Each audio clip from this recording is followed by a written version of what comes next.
impact on students. So we're able to support them with child protection training for out-of-school students to prepare them to receive learners who have spent 20 months out of school and what that would mean. For example, we're telling them these children have tested freedom.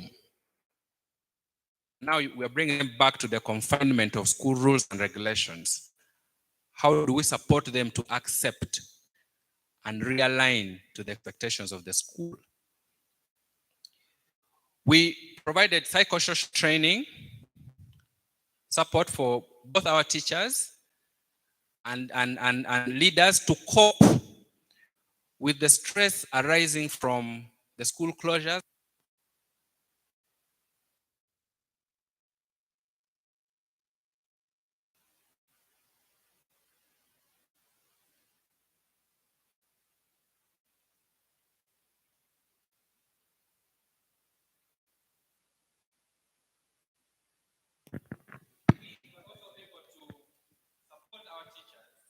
Leaders build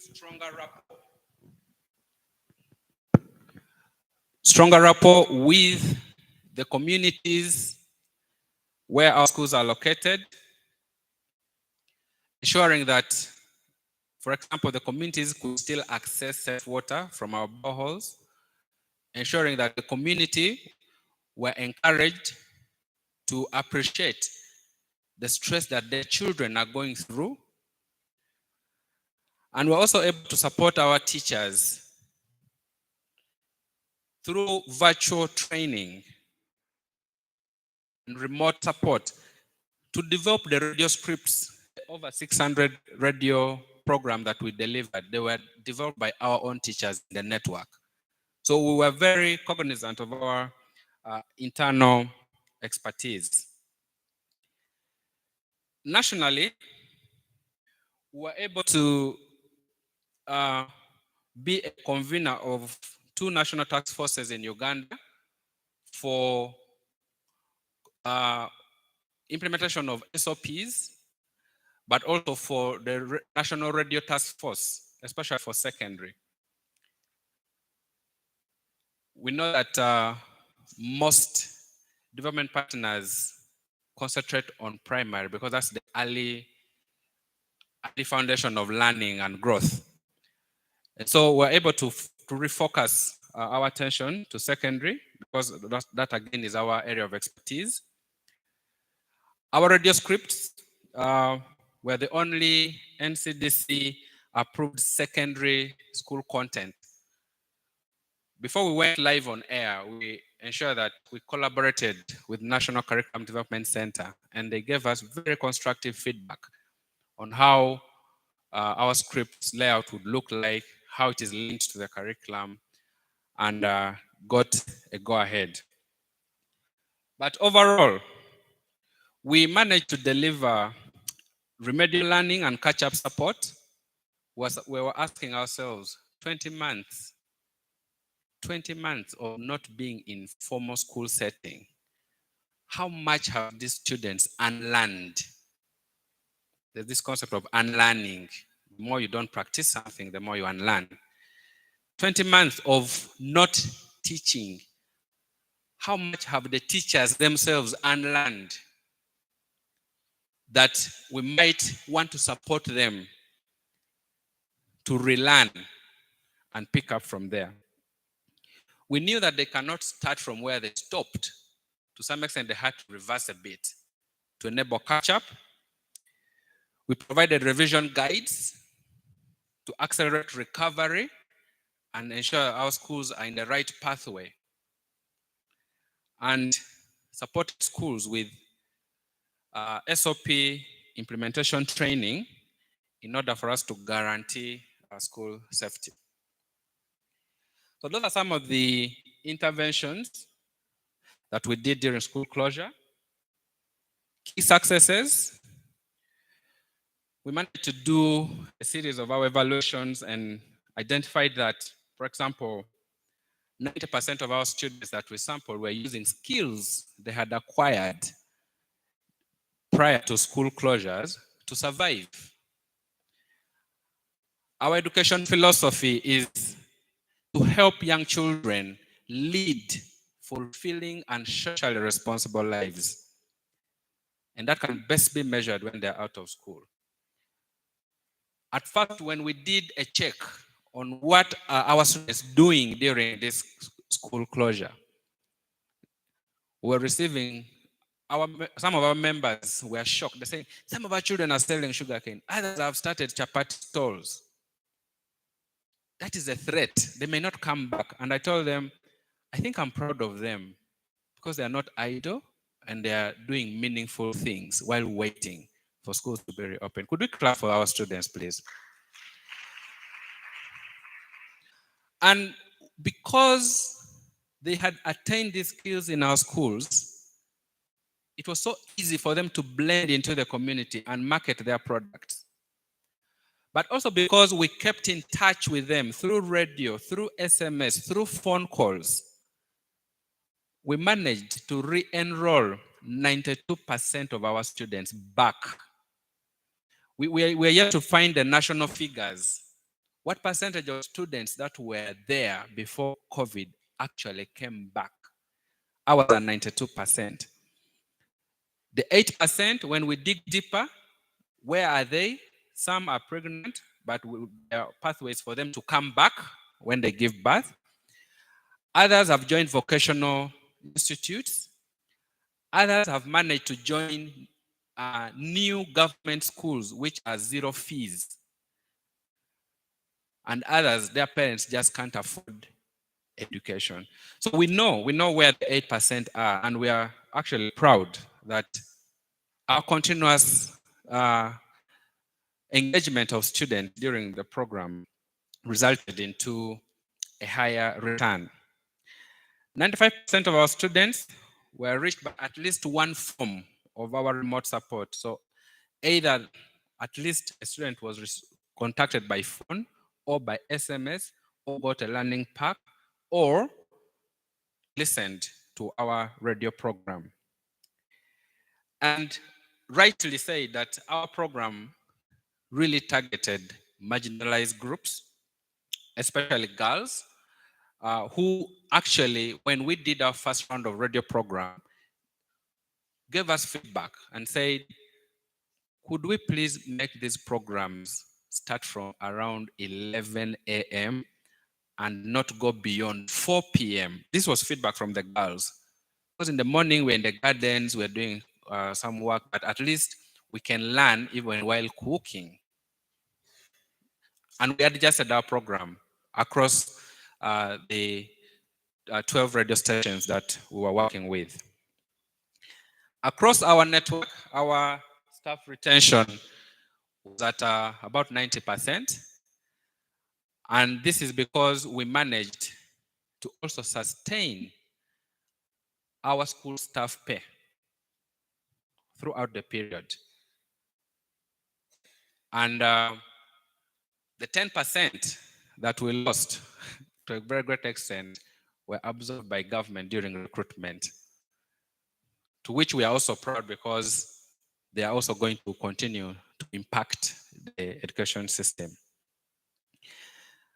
Feedback from our staff indicate that we have remained active and productive, most especially through text messages to students, which has enabled them to stay safe. But also, another feedback from staff shows that we've gone an extra mile in fighting COVID-19 because we delivered safeguarding SMS, encouraging children. Like I said, SMS was not just about learning and revision. It was more about ensuring they stay safe, ensuring that they manage their anxieties. In terms of feedback from students, we had this student who said that they now feel like there is hope to resume school. This was during lockdown. When they received this phone call, there was hope for them to resume school and read their books normally. So this, to the extent to which our support was very successful and created pathways. But also, just to say that Beyond what works best for low technology, remote learning, and training, PEAS also delivered several overarching learnings. We derived several learnings from our interventions. One was that school leaders are very key in supporting and developing great teachers, welcoming and a welcoming learning environment, but their role is overlooked. School leaders are mostly expected to implement, but not necessarily supported on how to implement. And so the role of the school leader should not be overlooked. And also setting a post-COVID school ethos that guarantees safety of young people and staff after the unprecedented period of school closure is essential in recovery. Now, the sector is a very crucial enabler for school leaders to achieve this. The leaders in the different schools require comprehensive support, not on the what to do, but on the how to do it, so that they are delivering impact. We also learned that psychosocial support for staff and students are very critical in paving smooth pathways to recovery. There are staff who would have definitely lost their relatives or loved ones or friends during the pandemic. And school is reopening and we're telling them, meet schemes of work, this is a deadline. Can we empathize and think about what could they have gone through? There are staff that had loans. I'm now talking on behalf of all staff in the country, in the education sector. They had loans. Some of them were discontinued from the private education institutions. And they're trying to gain ground. So they need psychosocial support outside work to prepare their mindsets, realign to picking up from where they ended. And we also learned that for us to be able to support learners and be more inclusive, we need to adopt multiple approaches. It is not a one size fits all. If we are supposed to reach out and support each and every learner. Ladies and gentlemen, that is a brief sharing of our COVID-19 pathway to recovery. And I have points of reflection here that I will allow teams from your different tables, just take off 5 minutes to discuss this, and we'll randomly, I'll pick about 2 to 3 tables to share your response to this as we wind up. Thank you very much.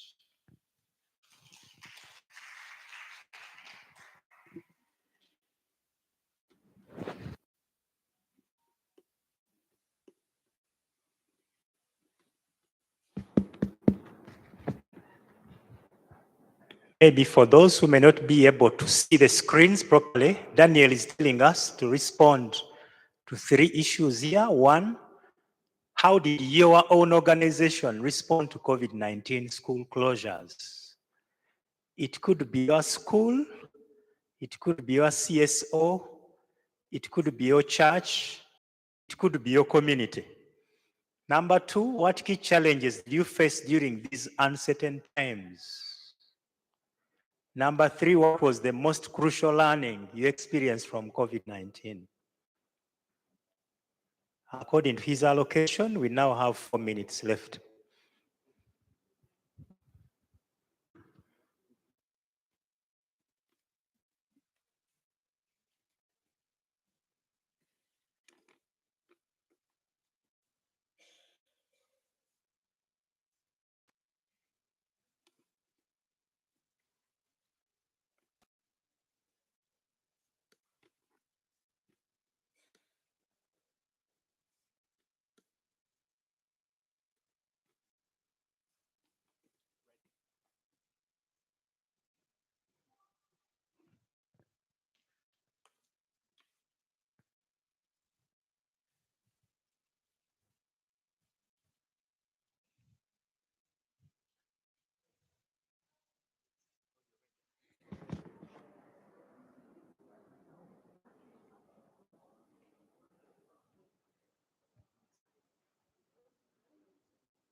Okay, Daniel, I'm also aware that our chief guest is actually with us, and that chief guest will be doing the official opening very soon. So I'll urge you to begin getting our feedback. You can pick a few hands and we Yeah, thank you get very to much. hear them. We have a gentleman here who is ready. Could you please hand over the mic? Oh, IT, make sure all microphones are functional, because now I'm going to hand over mine and I'll lose control when I hand over. Please, let's be brief in our responses.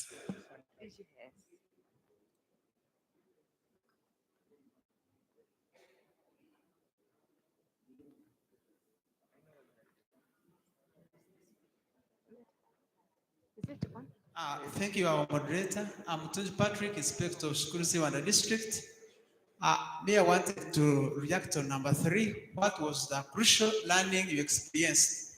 To me, this COVID acted as an eye-opener with parents, because most of the time our children were always at school. But for these 2 years they have spent at home, COVID-19 has allowed us to discover how our children behave. Most of the children became unruly with their parents. We could fight them now and then. So that's what I learned. Thank you. Excellent. Can we clap for the teachers in the house? I think parents had the opportunity to know how their children behave in the long run, because usually they're with their parents at school going age for only maybe a month or 2. Next sharing, please. Raise your hand if you're ready from your table. Please. I'm sorry I came late and I didn't introduce myself. My name is Reverend Richard Rukondo. I work as the Assistant Director of Education Programs for the Church of Uganda, and I head children and youth programs for the province of Church of Uganda. During the COVID, I think number 1, the organization should respond. We had intentional fellowships for all our Church of Uganda. I think it was this one without sales. You must have put.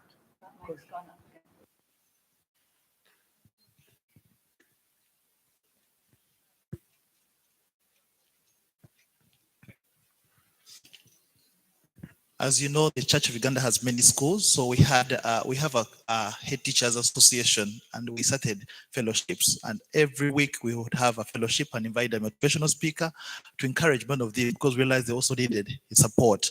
The other thing that we had was through UCU, which is our university, we had training for online and how the schools could cope up. Many of our schools did not have any idea on how to do with online, so UCU took us through as church founded, and it was very good to actually get some skills on how to run these online training, especially programs for the schools. We also had a positive parenting initiative, which we did through the churches, reach out to all church leaders to go talk to them about the role of parenting, because we realized many parents had thought schools were the best places for their children, until they realized actually children were with them and they had no role. So we had a positive parenting, and we actually involved Amani as well. And we had radio programs throughout the whole country to try and keep the children as well knowing what to do and keeping in knowledge of what is happening.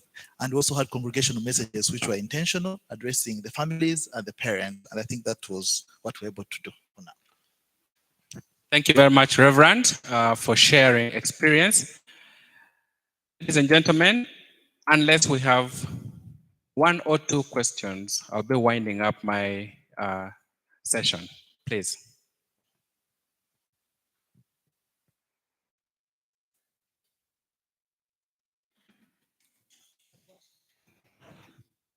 Good morning, everyone. Thank you very much, PEAS, for the great work you did during the lockdown. My name is Monica from Fields of Life, and we do similar work with PEAS, except we don't own schools. We support government schools and schools founded by different bodies, like church bodies.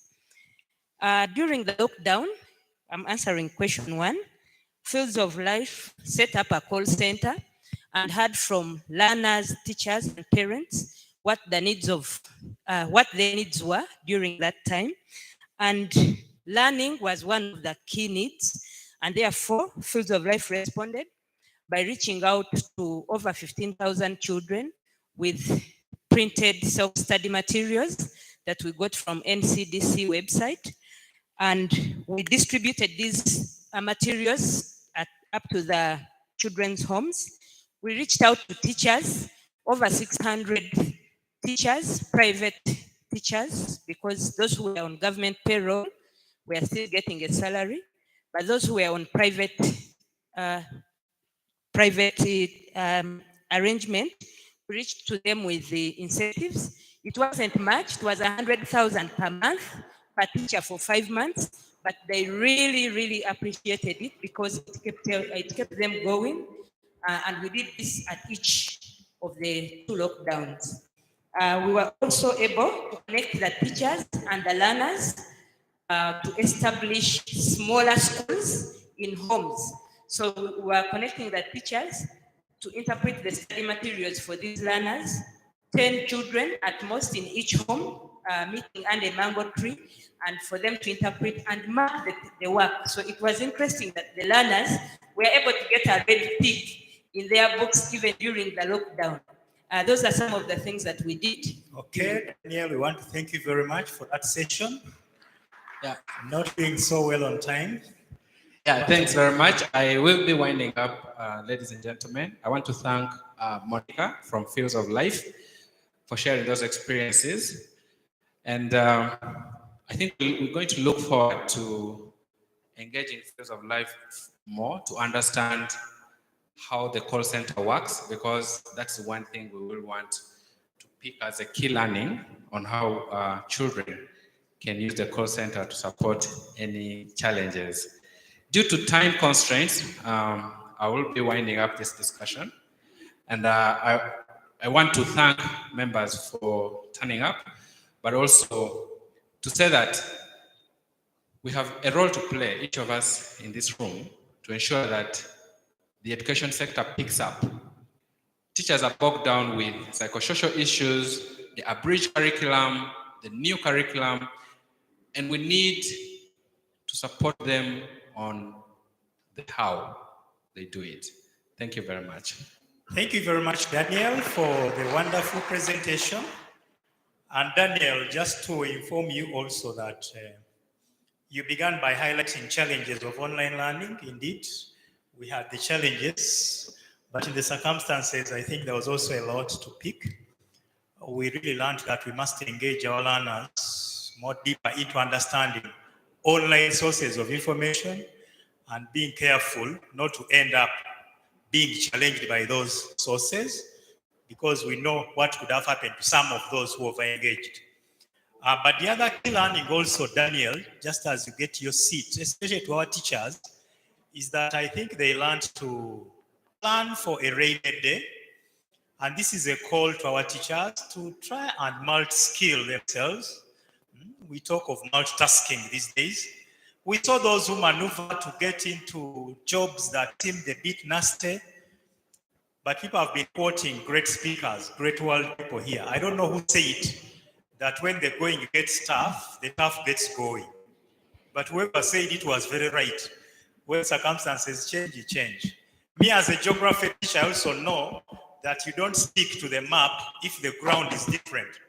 If they have directed you to some place and you're following a certain road, you may reach when there's either road broke or there's a river that has sunk in or whatever, so you change. And that is an appeal to our teachers. COVID really taught us that we need to learn to adjust. And as a country and as Minister of Education, I think our great lesson also was emphasis on vocationalization of education.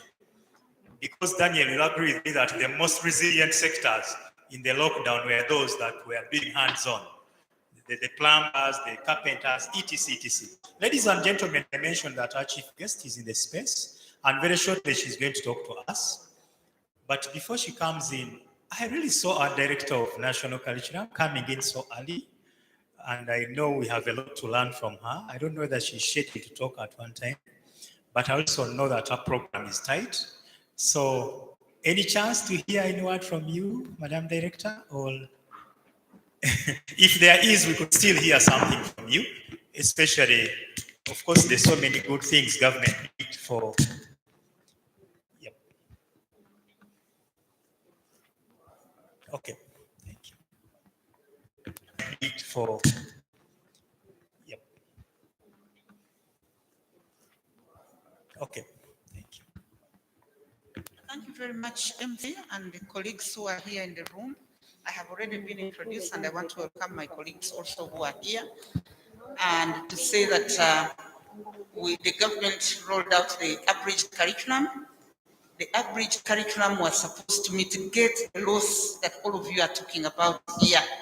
And you are aware that the children were automatically promoted to the next class, meaning that the class that they were supposed to have gone back to, they are not going back to it, and they had a lot of distortions. I'll not go into the details. And naturally, the curriculum is a spiral in nature. If you miss out certain issues here, you may struggle to understand the issues of the things of the new class you have gone to.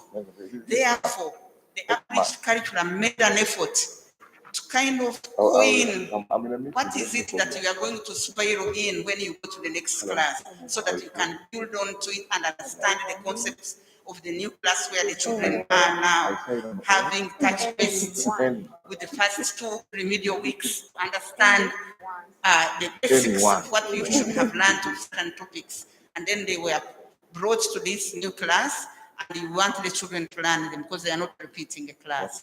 So that's the importance and the gist of the abridged curriculum, because we don't learn as robots. And also we must understand that the curriculum is spiral.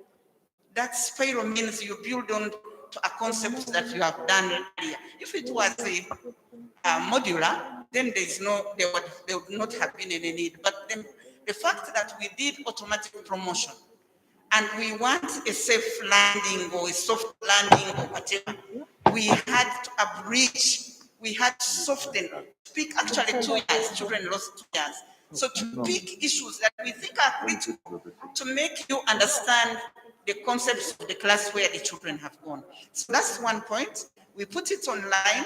It is in soft form, and we want to encourage schools to access it so that we do not, because we are hearing children are learning up to 4 to 10 p.m. in the night. It is terrible. It is terrible. The Ministry of Education does not encourage rote learning, does not encourage reading notes and children copying them. We encourage proper pedagogy, proper teaching and learning. And in order to get that, we had to soften, even in the class where the children are now, having missed those 2 years and gone to a new class. There are aspects that we thought can be met later on in life or whatever. So that softening is to enable us teach professionally and learn professionally. I wanted to make an emphasis on the abridged curriculum, but of course we know that at secondary level, we have the new lower secondary curriculum. It has a lot of expectations, and I want to thank the schools. Some of the schools we visited, we found children on the parade and being taken through. The seating arrangement has been improved. We are looking at the learning spaces and how they are making children to enjoy learning, but also to learn, to have the hands-on, the skills. Please continue with the good work, PEAS. I know that we worked closely with you when we are looking at radio lessons. The COVID-19 pandemic was a gray area. It caught everybody by surprise, and some of the things we were also learning. But I know that there was a lot of effort from government, from development partners, from all of you, NGOs, to try and see that we support the situation that had befallen all of us. And I'm happy that there is a comment on the self-study materials. I want to thank you so much, all of you, that were able to reach out. World Vision, the 10 schools, the 10 homes, and plus Fields of Life. That was excellent, excellent. In fact, when we went to Karamoja and the Eastern region, they said that for us, our children are ready to go to the next class because we have been using the self-study materials and teaching them in those 10 homes. And it was extremely exciting for us. And please, thank you very much for the model of radios. We hope that we have learned that we'll have the different approaches to see that we reach out to learn. You know, no longer thinking about that 4 walls. We think that if we had all that it takes, we could reach out to everybody. But also to thank you, because almost 80% of our children are in the rural areas. Whereas in the urban areas, efforts were made through online learning, somebody presented on that, and all efforts by parents to come and teach children in their homes. The rural child went to dig and do anything they wanted. But you can see PEAS, you touched base with them, and you made a very big impact. I want to thank you so much, and say that we shall continue working together to see that we achieve quality education, that also our children of Uganda come out when we are proud of them. Thank you very much. Thank you very much, Madam Director. We're actually going to miss those words full of wisdom. And thank you for continuing to partner with the PEAS to do that wonderful work for this country. I want to invite the country director, Henry, to help me invite our chief guest, whom I know he knows very well. Only that me, I know her as a very great mentor of so many of us at the ministry, doing a lot of psychosocial support for us, those who are a little younger at the sector, and of course, always acting a mom and a great leader. Thank you very much.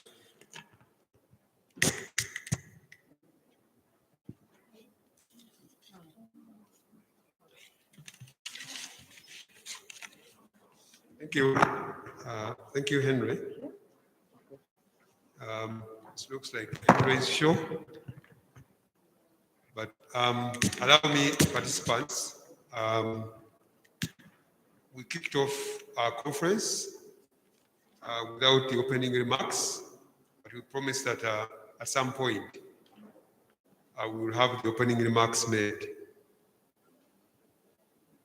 There have been changes at the ministry level, and allow me to welcome Dr. Kedres, who is going to give us the opening remarks on behalf of the Dr. Kedres, you're welcome. She's Director for Education Standards, and most of you, everyone in this room, knows her. Please welcome her to make her remarks.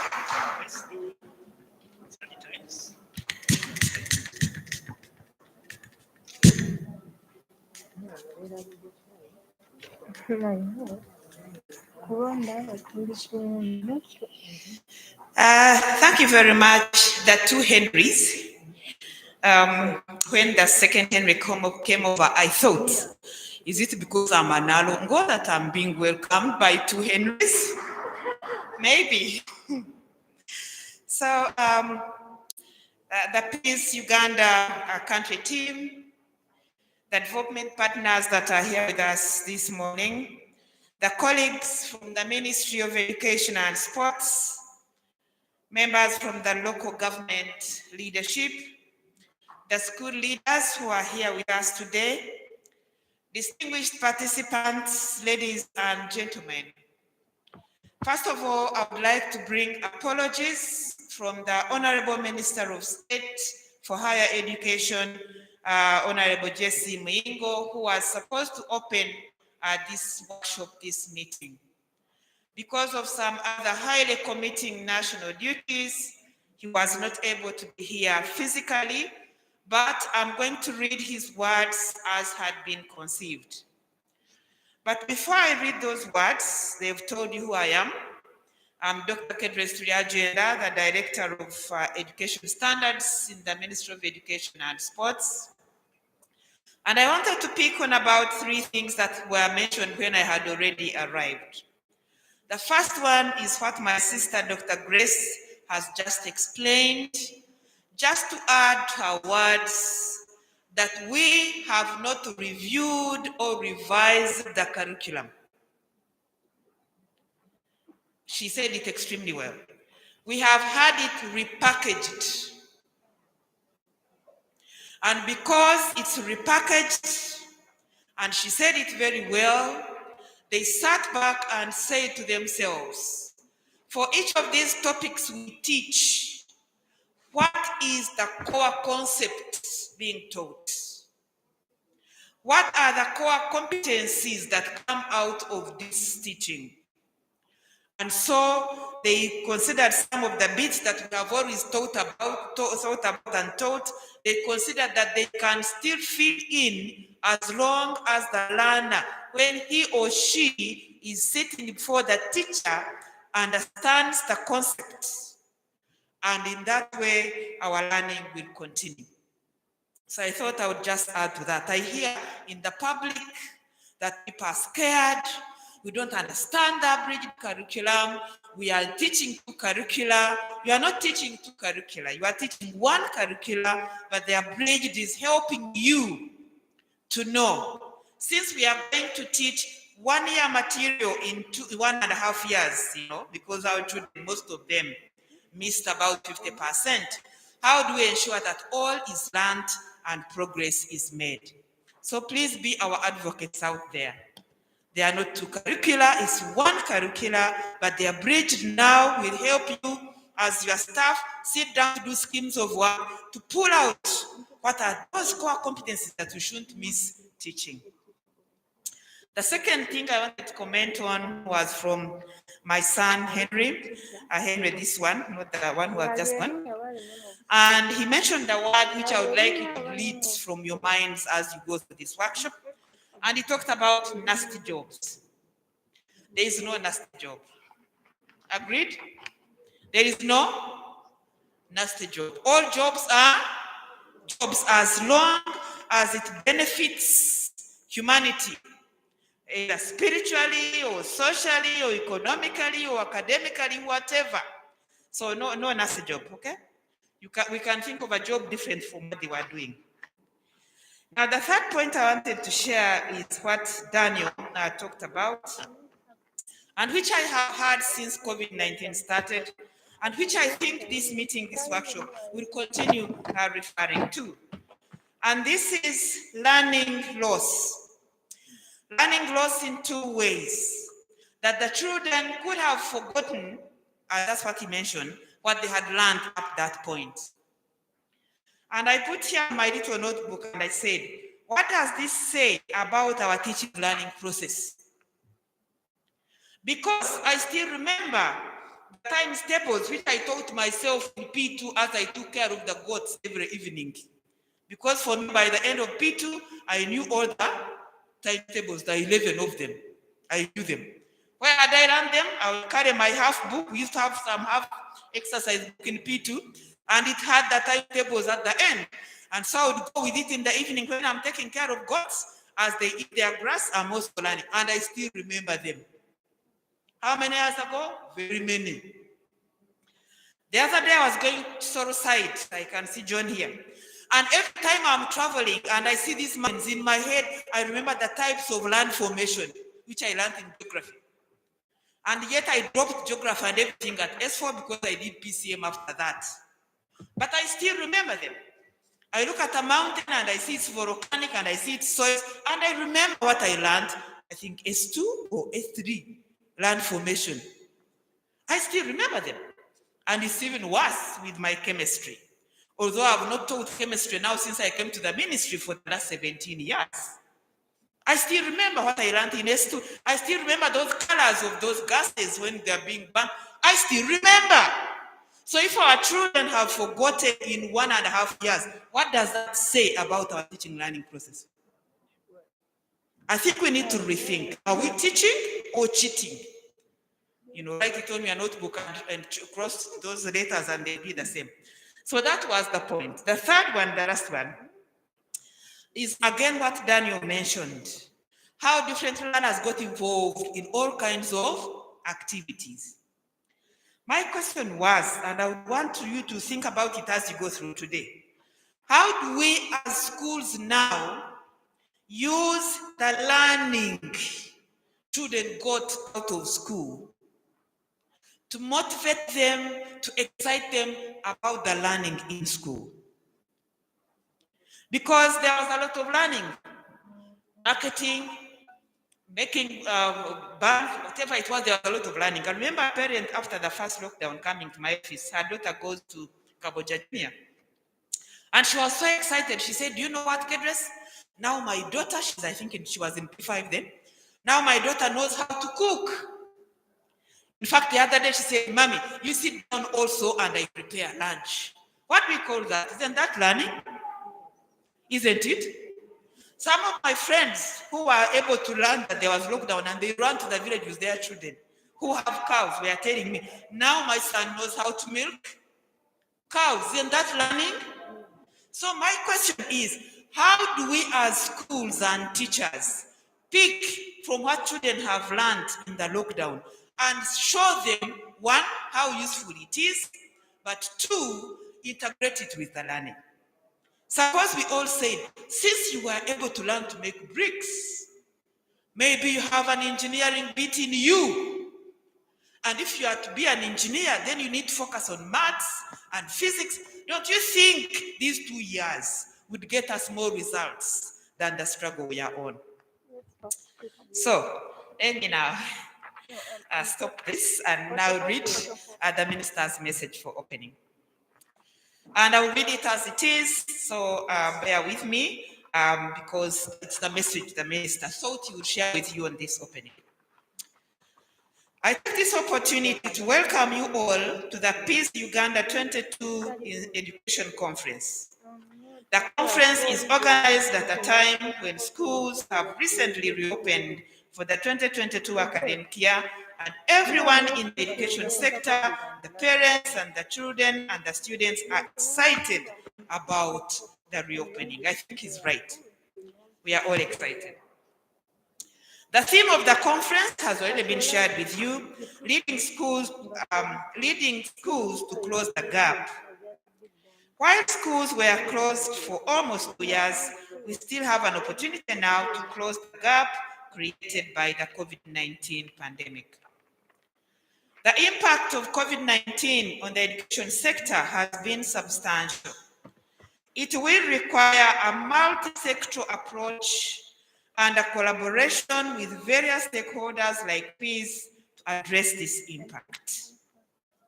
We have noted concerns around learning gaps, about learner safety and teacher capacity, among many others.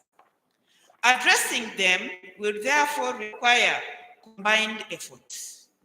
I think that's very critical, combined effort.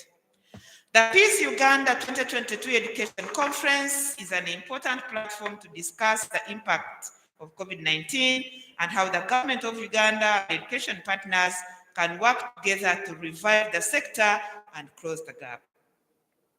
Ladies and gentlemen, schools have now reopened fully. However, not every student is yet back in school.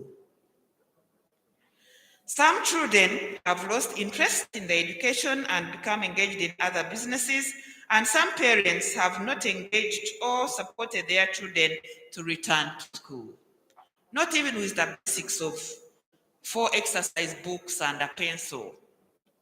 So we have work to do, isn't it? As a sector, our biggest concern now should be to have every learner back in school. Therefore, I would like to appeal to every stakeholder, those attending this conference and those listening in, to focus your efforts on ensuring that every learner is supported to return to school and complete their education level.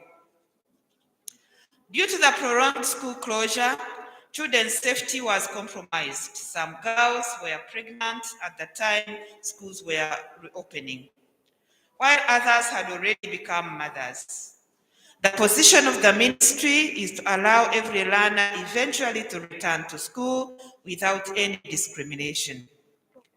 We have issued guidelines to support the re-entry into school by those girls affected.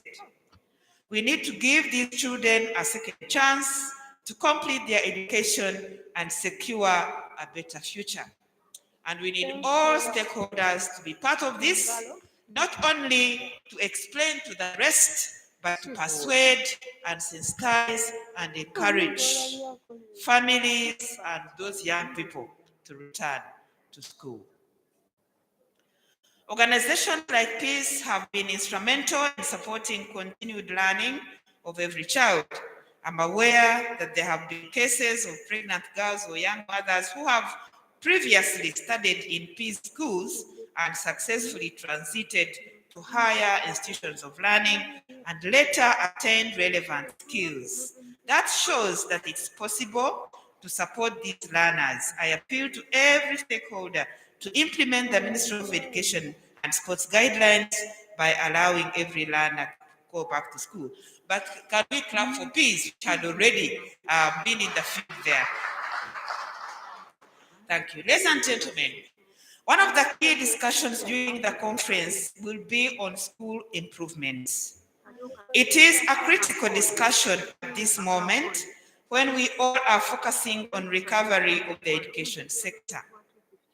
At the forefront of this recovery are the school leaders, some of whom are participating in today's conference.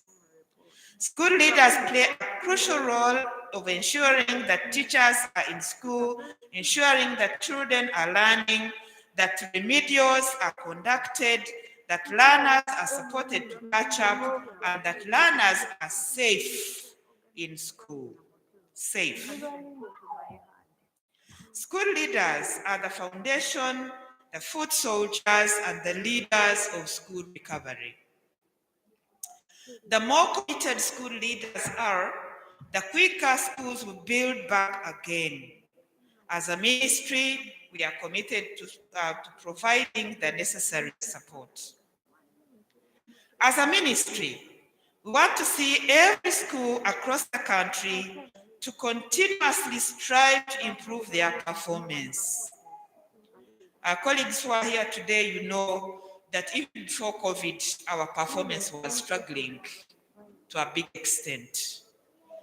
So we want to see this coming through. We have partnered with PEAS under the project Inspect and Improve to inspect 50 government schools and support and monitor their improvement. We want to thank and appreciate PEAS for this initiative that has already demonstrated positive results in these schools. I am aware an expansion is underway to reach out to more schools going forward. As a ministry, the results will inform the necessary reforms required to address the gaps in inspection and post-inspection support.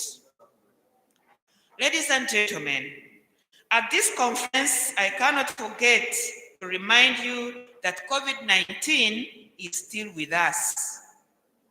The ministry issued guidelines and SOPs ahead of schools reopening, and this must be strictly adhered to.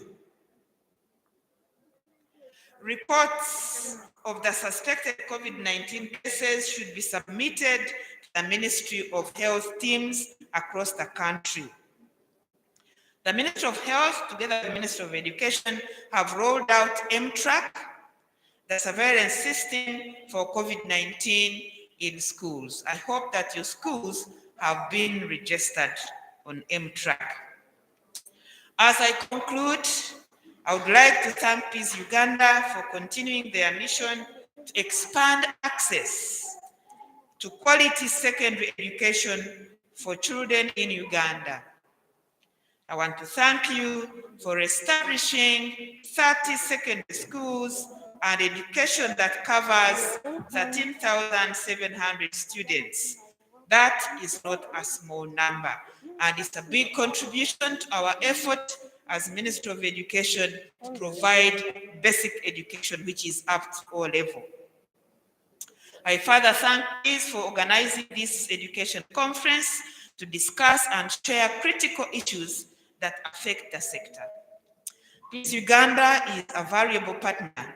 We look forward to more collaboration and support to ensure the sector is fully recovered. Before I thank you for listening, I would like to request you right from the beginning to say to yourself, I'll pick some things that I can go back and implement. I do read my Bible quite regularly, and one of the scriptures that is quite instrumental for me is that when we hear only, we forget, and there's no impact. When we hear and learn and go and act, then we are considered very wise. In that portion I'm quoting, it says that you are considered like a man who builds his house upon the rock. Even when challenges and problems come, you remain stable because you went and acted on what you had. So as we go through this conference, pick some of those things that you think, oh, this is new, this looks different. I think I can go back home and implement it. So I close the words of the minister by wishing you a great conference. And I now want to take this opportunity to declare this one-day conference open for God and my country. Thank you very much, Director Kedris, representing the Honorable Minister of Education and Sports in charge of higher education. Was that clap enough? For great words coming from a representative of a minister who is in that position, a minister herself, and no longer, as she told us, a director in charge of inspection. Something you must also have noted at the conclusion of her remarks, a spiritual leader as well. So let's clap again. And I told you earlier that she's always a very good mentor and guides many of us many times, and you heard from her speech. I'm sure when she guided, it is not only me who took the lesson. No nasty job. And I think I need to unlearn that right away. Madam Guest of Honor, I only forgot to inform you that this gathering has representation of so many stakeholders. And just in summary, I'll inform you there are so many ministry officials here led by yourself. The others we've introduced already, but those who just came in shortly, Commissioner Batalizare Kule, just stand and wave to our team here. At the Directorate of Education Standards is one of the commissioners, and then Commissioner Mtekanga from the Department of Private Schools and Institutions. If there is any other supervisor of mine somewhere behind, oh yes, there's another commissioner from the Directorate of Education Standards, Madam Matima Francis. The presence of those so many leaders at the ministry automatically implies that PEAS is good in networking and that PEAS has all the support from government. And we want to thank the Honorable Guest of Honor so much for the government commitment and for the promise of continued networking. Thank you very much. Around this time, we are going for our tea break. We've already lost something like 20 minutes, but I'm trying to see how we can catch up. I think one of the big things to do after COVID is try to see how to manage available time. Otherwise, if you don't, then there's a challenge. But Madam Guest of Honor, among the other people beyond the ministry team, there are so many partners in here. There are many education partners, including UNICEF. There are so many CSOs, including famous ones like FENEI. FENEI is not a CSO. I don't know how it is categorized, but FENEI ever present in all these issues. We have leaders of educational institutions, head teachers led by their association, ASHU. We have faith leaders, and as you came in, you saw a reverend from Anglican Church. We have learners, we have staff from PEAS, and we have all people from Uganda who are interested in the subject of education, especially at the lockdown, after the lockdown. Ladies and gentlemen, let me pray for the tea so that we can enjoy it. Do you allow me to? Thank you. Dear Lord, we want to thank you so much for this moment. We know that there are many people out there who have high appetite but with nothing to eat. And yet there are so many who have something to eat but without appetite. We are glad that for us in this space, we have both the appetite and what to eat. May we enjoy it in your name. Amen. Yes, I've also learned that Haji Buye from the Department of Secondary Government is also present. Haji Buye, just wave to us. Thank you very much for being around. Let's enjoy that tea moment for the next 15 minutes so that we can then see how to catch up with the remaining part of our program. Thank you.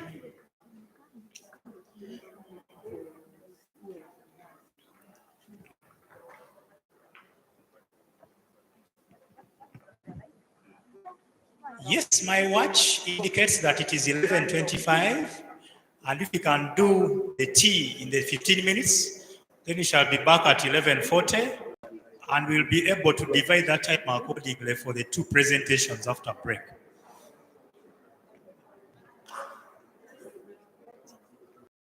Oh, the tea is in the lounge, just towards the direction where we came from.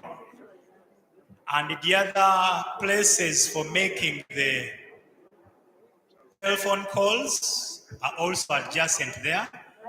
So feel free to make use of all those services. Doesn't do that.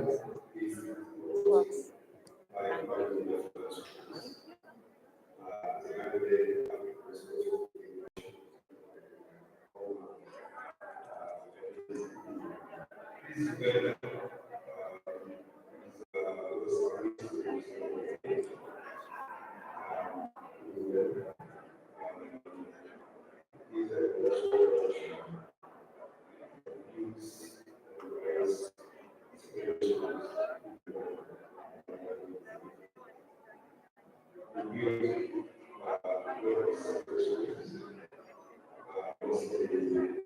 Yes, please. Hi. Pardon? The pens. Please, please.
Let's fill up this. Oh, let's fill up this one.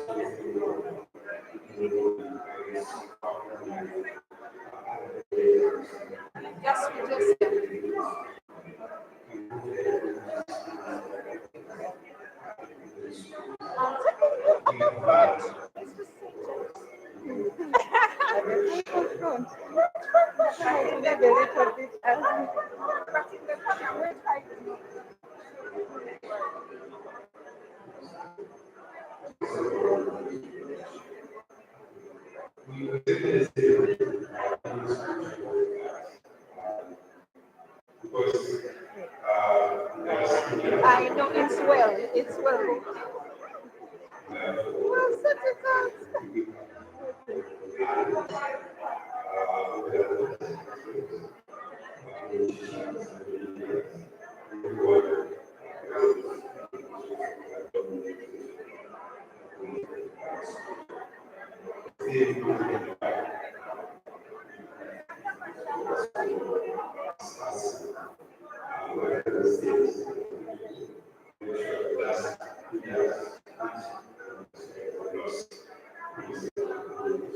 Beautiful. So you sit, I think, then you take some time. Very powerful.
I'm maybe telling people to make their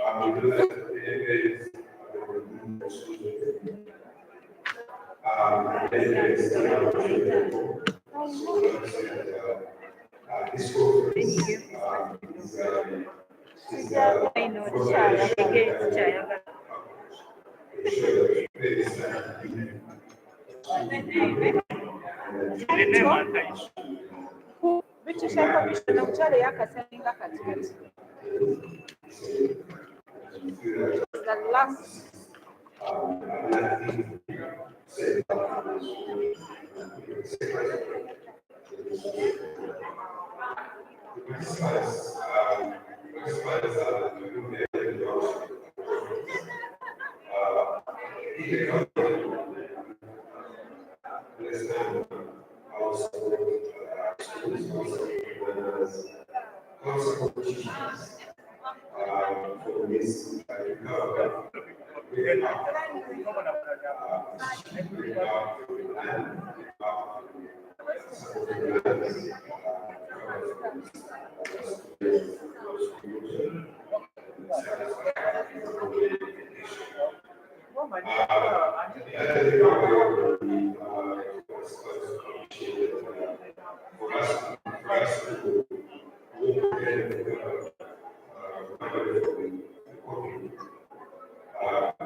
Minister of Education.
Okay.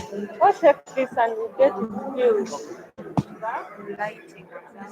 All of them teekamu ssente nga balowooza byabuza social media presence. Any other issues? Yes, dear. Oh, how many are 100? Eh, they confirmed 100, eh? Okay. Confusion at limits. But opening the time also. Yes. But how are you going to do that? No, we are going to spell it out just. I don't know that good. I saw opening there. We're gonna call about.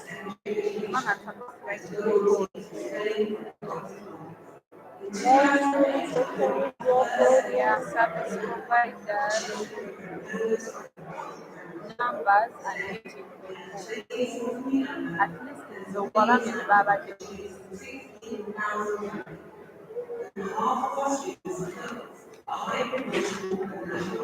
Who would be told us to look for here? Or what take that Ministry of Education. One on exam.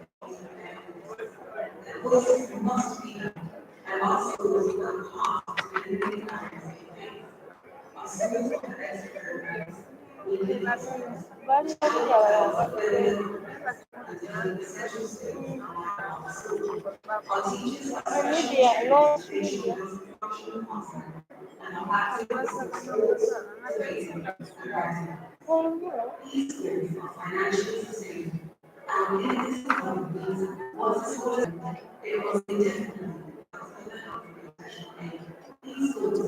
One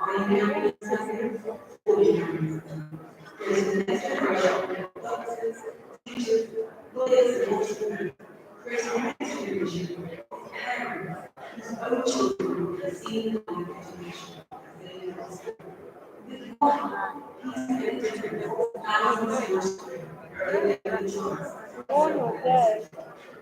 This place.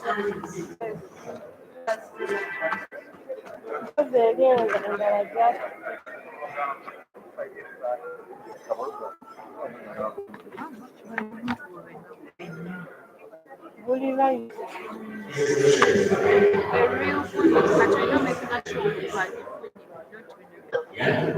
Mukwasi.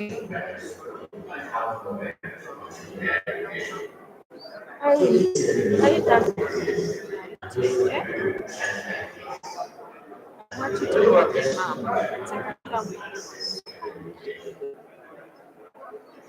Oba oleete wano.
Ladies and gentlemen, I want to encourage you to carry your tea in the hall so that we can also do some multitasking. We can listen as we enjoy our tea.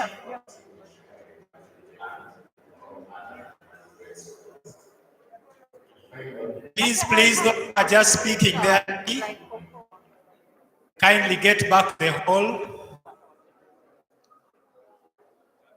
so that you can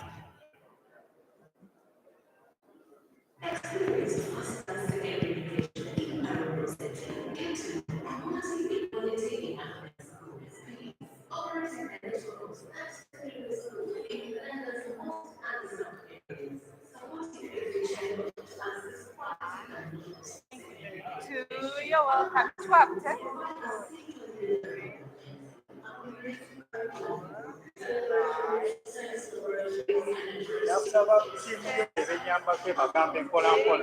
one on one. But then the corner. Let them come with everything. It's already coming to pick them. Present Asambia. Ladies and gentlemen, you can carry our tea in the hall.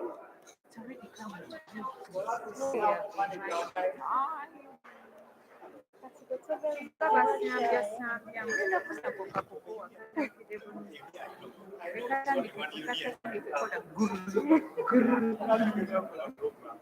This one. Like 100. Naye engeri gy'enjira abantu b'emabega betugenda sendera ddala Which is okay. tugenda tandika tulivaawo eno tuli ntambi they are 100 ounce. And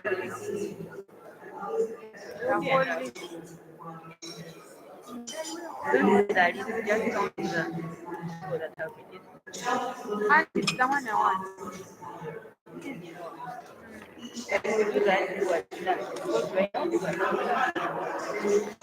Yeah, but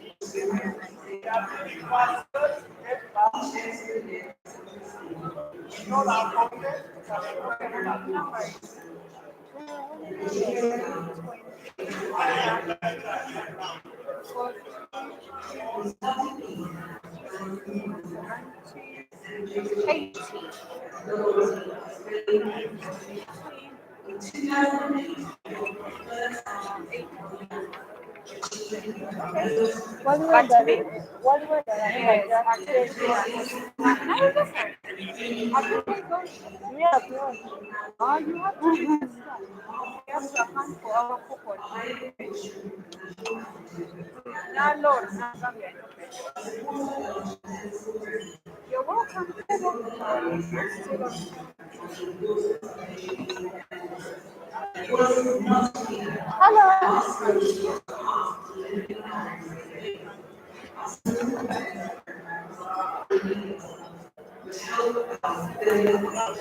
Ladies and gentlemen, we are shortly getting into our second session. I can see my first presenter still enjoying tea, but I request him to wind up. My next presenter kindly wind up in the next 2 minutes so we can get started.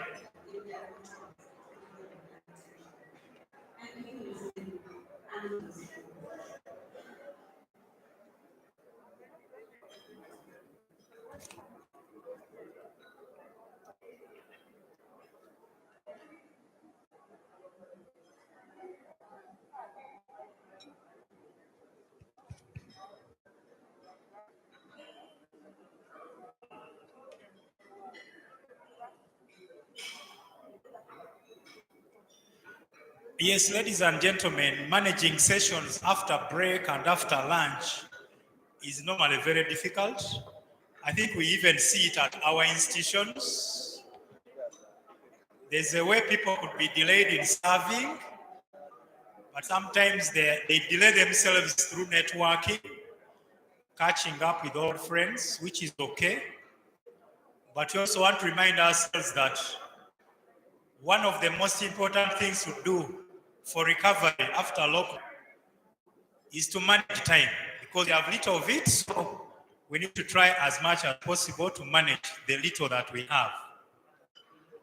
When I gave highlights of our program today, I indicated that we shall have several presentations. We've so far had one on the impact of COVID-19. We are glad to also get some responses from that side. We are shortly diving into one on best school improvement, which is about use of data and statistics for whichever plans we have. And then we shall get into delivering inclusive education for all, especially girls. And thereafter, we shall have something on opening schools safe, how we safeguard the children. Then we'll get into a panel discussion, and we'll wind up with the launch of that strategic plan, which the country director referred to. I know that we may not all be in class at the same time, as it also happens in school. So now that we seem to have the quorum, let me invite my next presenter. Getting set, or my next presenter is actually set, and is done other than Mr. Daniel Chasanga. So Daniel is another common name around this conference, because the other common one has been Henry. Now I'm getting a second Daniel. Okay, Daniel, you're welcome to present to us about those issues of data. According to your clock, what time is it? Left mine over there. 11:50. So if we had previously planned to give you a full hour, now you know how to manage, since you're even one of the organizers. So the floor is yours. In those few minutes you are going to give yourself. If I see you going way beyond, then I'll find a way. Thank you.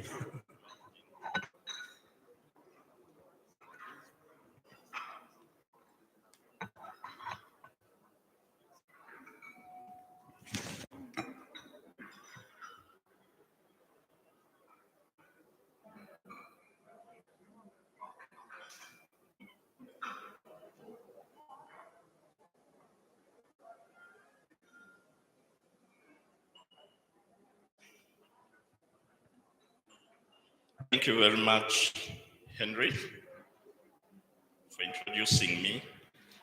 Ladies and gentlemen, you are most welcome. As already said, I'm Daniel Chasanga, commonly referred to as Dan K in the organization. And we have my brother Dan O, who was here earlier. I'm presenting a session on driving evidence-based improvements.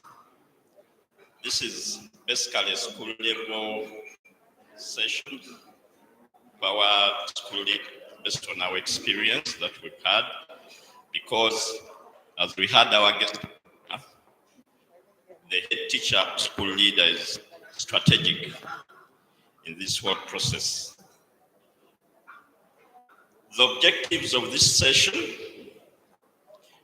want to review and discuss the PEAS approach to using evidence and data to drive school improvement. We also want to check the evidence from the PEAS network and our pilot government schools, how they've been using evidence in school improvement. We wish to outline key learnings from PEAS approach, and then lastly, we shall reflect and learn from each other's experience on how we have incorporated evidence in driving school improvement planning. I want to share in 30 seconds an experience I had with one of the head teachers we've been working with in our partnership in government. He told me, you know, Daniel, when I see figures, my heart starts skipping. When you present figures in whatever you are doing, when you tell me that set targets from A to B and use numbers to set those targets, I get so worried about the way forward on this. But later on we start, and now she's telling a different story about it. So those are our objectives. Our agenda, I'll present about the PEAS approach to leadership. We shall discuss the PEAS inspection and improvement approach. I'll just rush through that. We shall introduce our system strengthening approach. The director and the minister, honorable minister, in his presentation or in his opening remarks, hinted on that. I'll just give a few details here and there.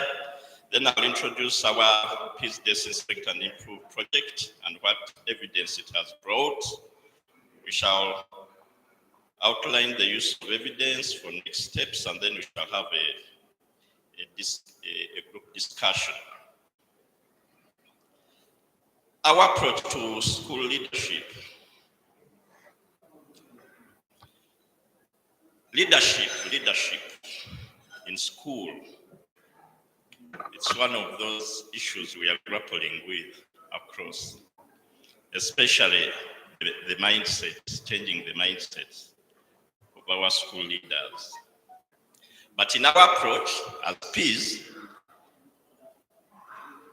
we use 4 key features, and I'm going to rush through these. One of them is school level autonomy. As you've heard, we have a network of 30 schools, and these are located in almost 20 districts. Now, I'm sure most of them, of course, we used to call them hard to reach areas. Of course, not near Kampala. We've got like 2 within the vicinity of Wakiso and PG, but the others are spread all over. So each school is different, and we cannot use a uniform approach to managing them. So we focus on the school leader. We try to give them some school level independence to make decisions. But we support and develop the skills. And most of them, of course, come with a lot of fears And I've also seen within our partners in government, most of our head teachers who have been appointed straight from the classroom, and then they take on headship. They really need a high-level intervention to support them on how to improve the skills, the leadership, to how to improve the school, especially the learning outcomes. They might have a lot of ideas.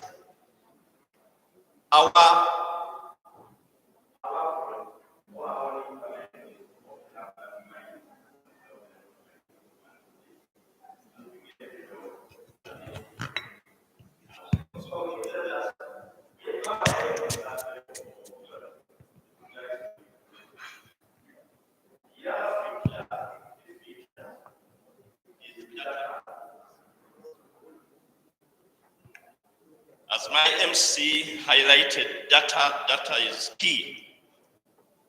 Many school leaders and in our schools themselves, we don't want to reflect on figures.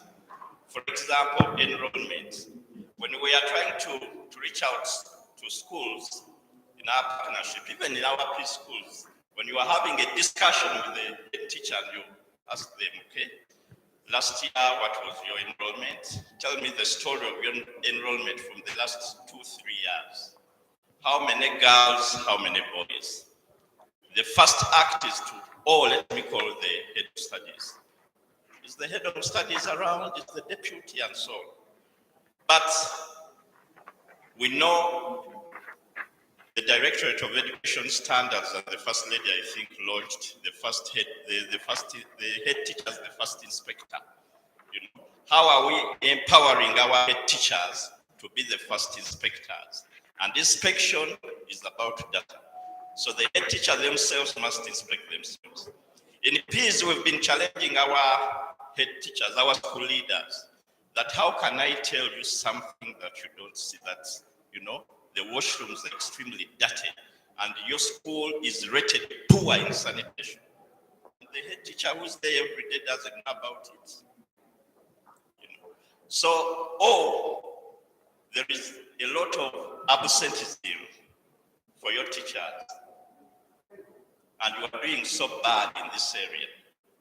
And when we engage the head teacher, okay, tell me last month how many teachers, you know, when you assessed, when you analyzed your data, your teacher attendance data, how many teachers came and what has improved this month. So we are empowering them to make data-driven decisions. The other one is high quality tailored support to help our leaders develop. At PEAS, we have a school leadership development strategy.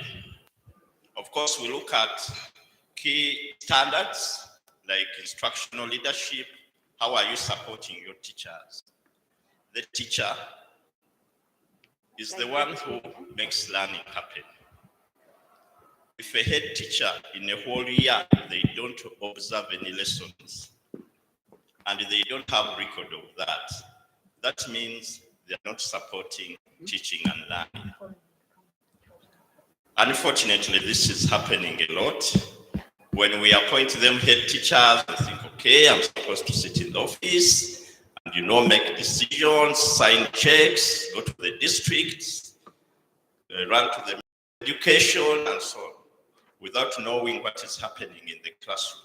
And that is extremely absurd. So in our partnership and in our approach as PEAS in developing leadership, especially the head teacher and the team we call the school, the instructional leadership team, we support them to focus on those core deliverables, to give them time. 80% of your time must be within school and the evidence in the classroom. And of course, I'll tell you systems that we use to hold them accountable. But I also realized that many people want to do better, but sometimes we don't support them to get there. When you engage, the first visits we made when we are doing our engagement with the school leaders. Of course, a head teacher will tell you, you know what, I have a degree in education management. The other one has a master's. What are you telling me? You know, some of us didn't have secondary degrees at that time. But you know, you focus on what you can do to make learning in the classroom better. The documents don't matter. They don't improve learning in class. Okay. Likewise, the teachers. When we started out to observe teachers through our instructional leadership approach, you know, supporting them, you sit in the class, the first thing is to panic. But anyway, what are they coming to do? You know, I've been teaching for the last 10 years. What are you going to tell me? I've been passing, you know, students in math. Last year I got 20 A's. The other time I got 50 D1s. They don't talk about the failures. What about the failures? And how do we support them to get better? So as a teacher, in our instructional leadership approach, we look through and then we give them time. We observe, we give them time.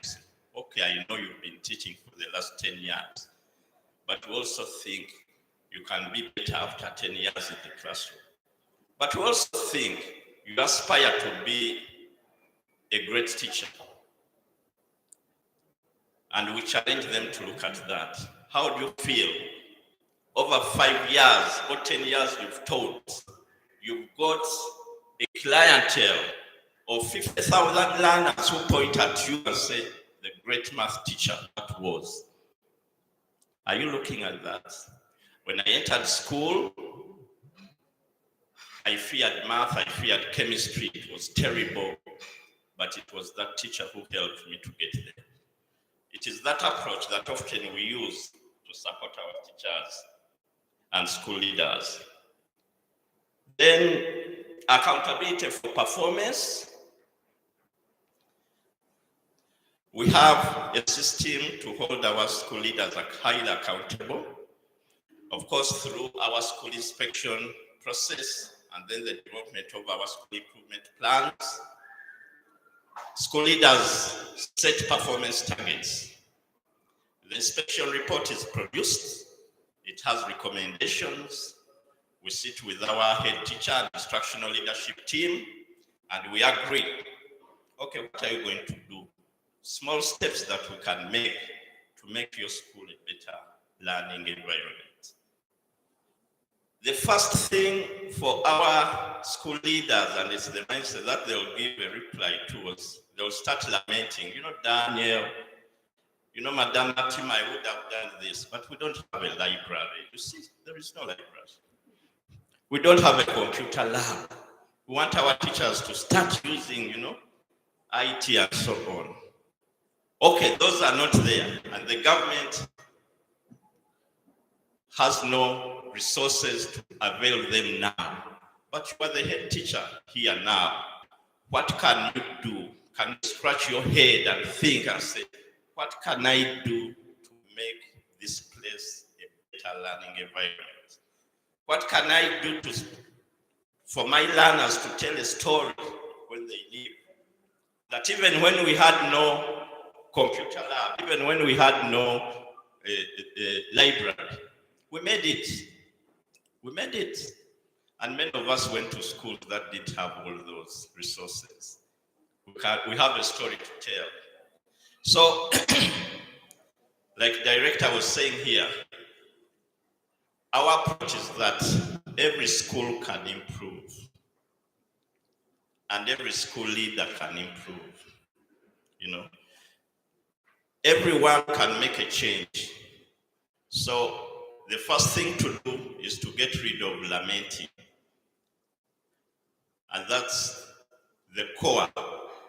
That's the great approach that we build into the mindset of our partners. And at PEAS, some of our school leaders are here.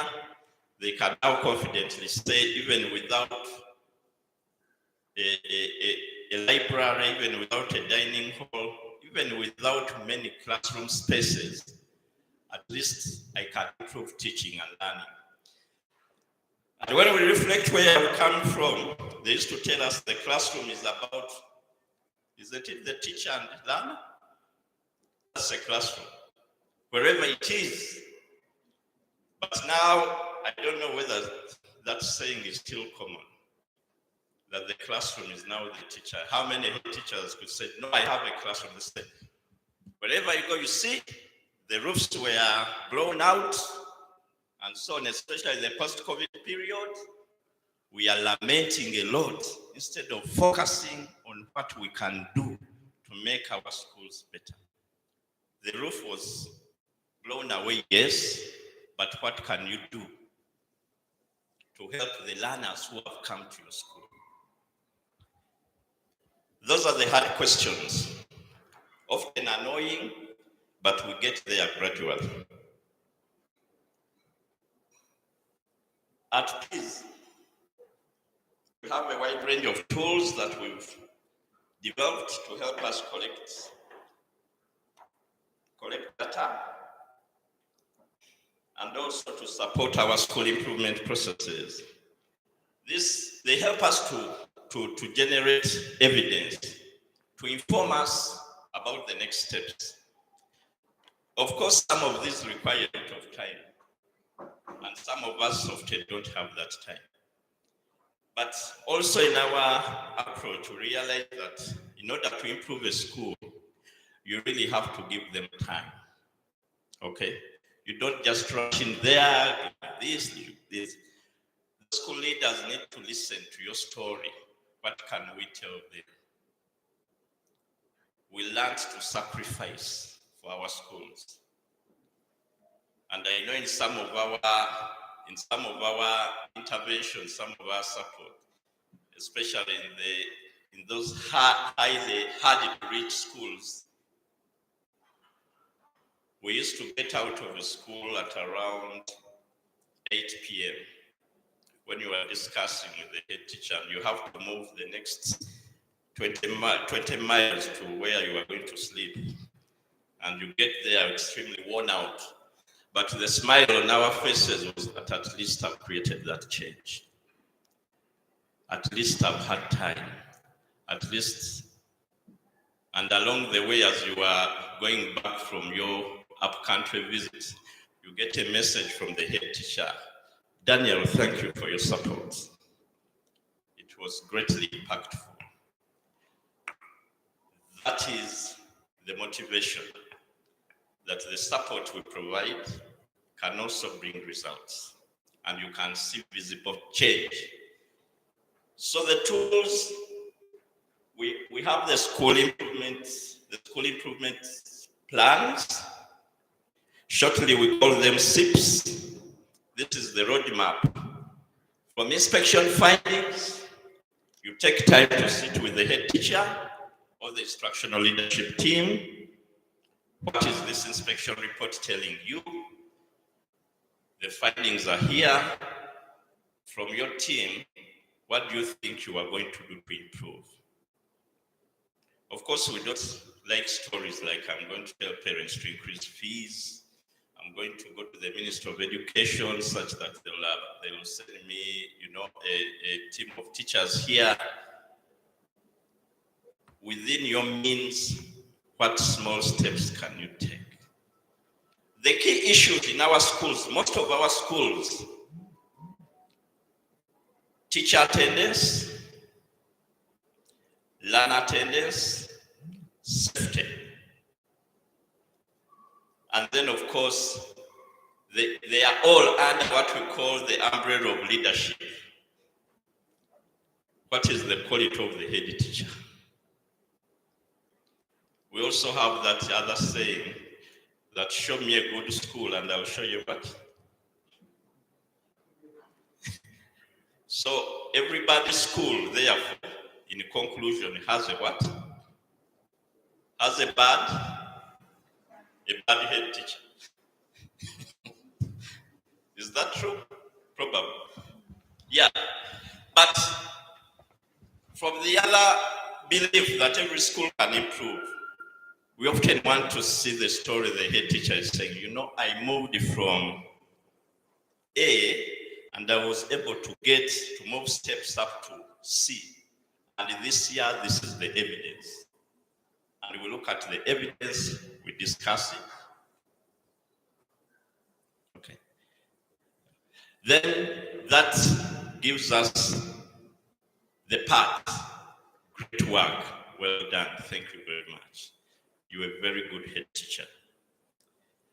We have our PEAS inspection tool, which is aligned with the national inspection tool. Of course, this has the national inspection tool that was shared. We looked into it, we enriched it to get those key issues that stand out greatly in our schools and those that we really want to eliminate, the key issues, especially around the safety. For example, there was that great belief in corporal punishment. And in our PEAS inspection tool, we said, every school, when we, through our focus group discussions with the learners, once they say that, you know, last week the teacher gave me 5, the other gave me 10. Oh, they don't care too much. They give us 3.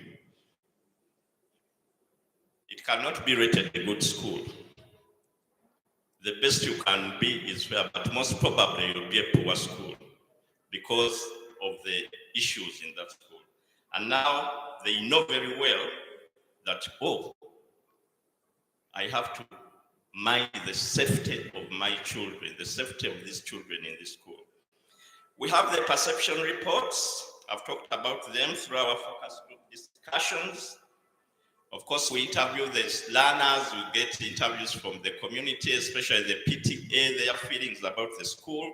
It gives us a holistic picture of what our school is doing. So, partners who are running schools and head teachers, we don't end in the office. Get time to take a walk around your school and ask your neighbor 300 meters away what they think about your school. What do the children do when they leave my school walking home? What are the conversations you've had?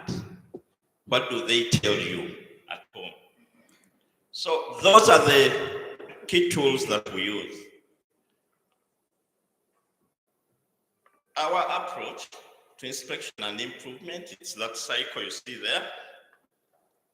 In summary, of course, we have the annual school inspections. Every year we endeavor to get a team to visit the schools and do an inspection. But before that, the schools must send a self-inspection report. They have to assess themselves and tell us what they think about the indicators, what they are doing about the provision. Of course, empowering them as the first inspector. Then we compare their findings with our findings. In this, we also try to focus on objectivity a lot, to make sure that they are as objective as possible. We have a debrief and feedback, I mentioned that. Then findings are shared through the inspection report. We give them time to discuss it. As a team at school, they really have to show evidence, and they generate minutes from the discussion of the inspection report. That in our discussion, these are the key issues we got, and they propose the actions about the recommendations. From there, we support through the school improvement plan. And then we have a team of monitors. We have our peer head teachers who support the implementation of the school improvement plan. These are discussions. It is supportive. It's not a blame game, but we go out to monitor. Okay, you tried here, but I think we can do better if you focused on this. When you engaged your parents, we thought you would have talked about issues of provision for lunch for the children. Okay, did you touch that? Because your learners cannot learn on an empty stomach. it will derail learning outcomes. So what are you doing to support that? What little can they do? What feedback do they give?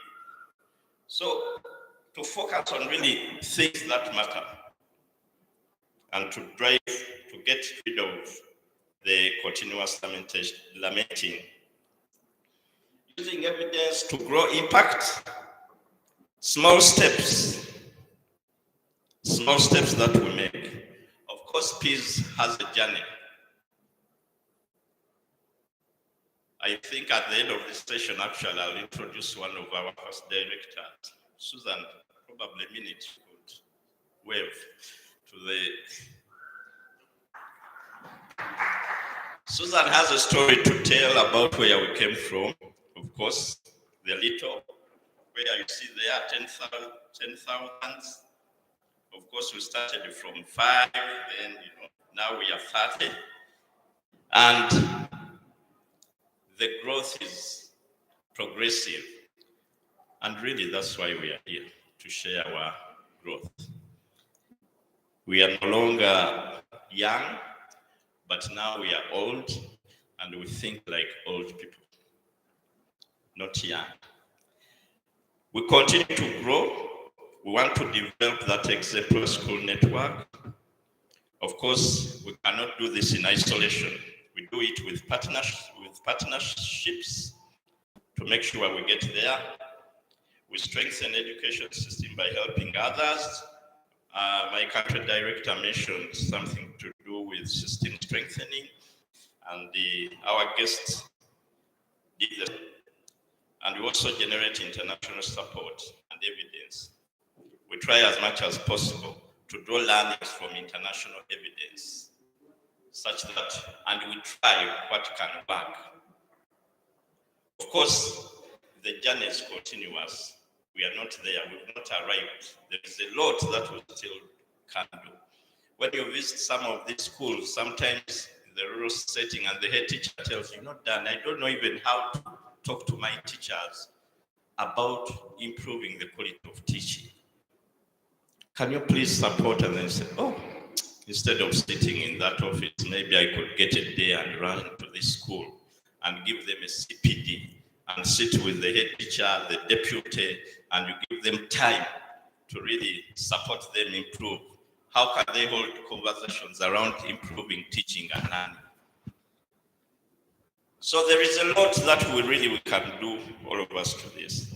And of course, our end goal is there. We want to impact millions of children. That figure represents millions, from 10,000s to millions. We've talked a lot about our partnership, and I'm very like to say thank you very much to the Directorate of Education Standards. The team is here. Thank you very much, Madam Atima. Thank you very much, Mr. Kule. Please convey our regards. Our heartfelt thanks to the Director and the Minister of Education for giving us the opportunity to share our learnings that we've had. We started with 10 schools. We checked out the impact, what can work, and we are focusing on improving the quality of school leaders, to empower them to drive up quality and successful approaches. And this really can work. Like I said, most of them just require some time and opening up. They require that support. Dan, if you could improve the speed a bit. Okay. 2 minutes? Yep. Thank you. So the evidence shows regular school inspections. We do this. I've talked a lot about that, and then we support schools to improve. Many of them, there is evidence that they can get there. In summary, the 4 stages, we do the joint inspections with DES in that partnership. We support schools to develop a school improvement plan, like I summarized the cycle that we did. Then we monitor what schools are doing to implement the SIP. In this, the school improvement plan has targets. It must have figures that I'm improving teacher attendance from this to this percentage. If this time we came to your school and teacher attendance was at 20%, out of 30 teachers who are on government payroll, you have 5. That is the score we give. So where are you going to move to ensure that teachers attend to their classes? We set those performance targets, we support them to get there, and indeed, they have, which has made impact.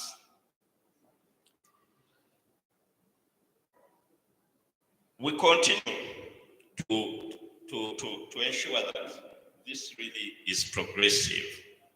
And through this partnership, we are moving bigger. We started with 10, we moved to 50, and this year, we are scaling it up to 200 secondary government schools. This is supporting them to improve. The key areas there, of course, are, like I said, leadership and management are key. The leaders understanding their role, their core role as the first inspectors. We've ended this story where you go to a school and the head teacher tells you, I've never observed any lessons, sorry. This month, I've not been in a classroom. Yet they say they are the head teacher. So how do we support them to think through that you are really the head teacher? Your role is in the classroom. Leaders understanding that they have to set performance targets for themselves, and then whatever little resource you have within your means, you use those resources. Unless you use the resources that you have, you never get more. And I think the Bible also says so. If you can't use the little you have well, so we empower our head teachers to look at these little resources within their means. How do you use them to get better? We've looked at people management skills, supporting them to really get there. How you engage your teachers, we often forget the other workers, When you visit a school and you ask how many staff are here, the teachers often will tell you the teachers, and they forget the cooks who also make a contribution, or the cleaners. Then we have issues like enrollment, participatory and practical learning practices. Learner safety is core in this.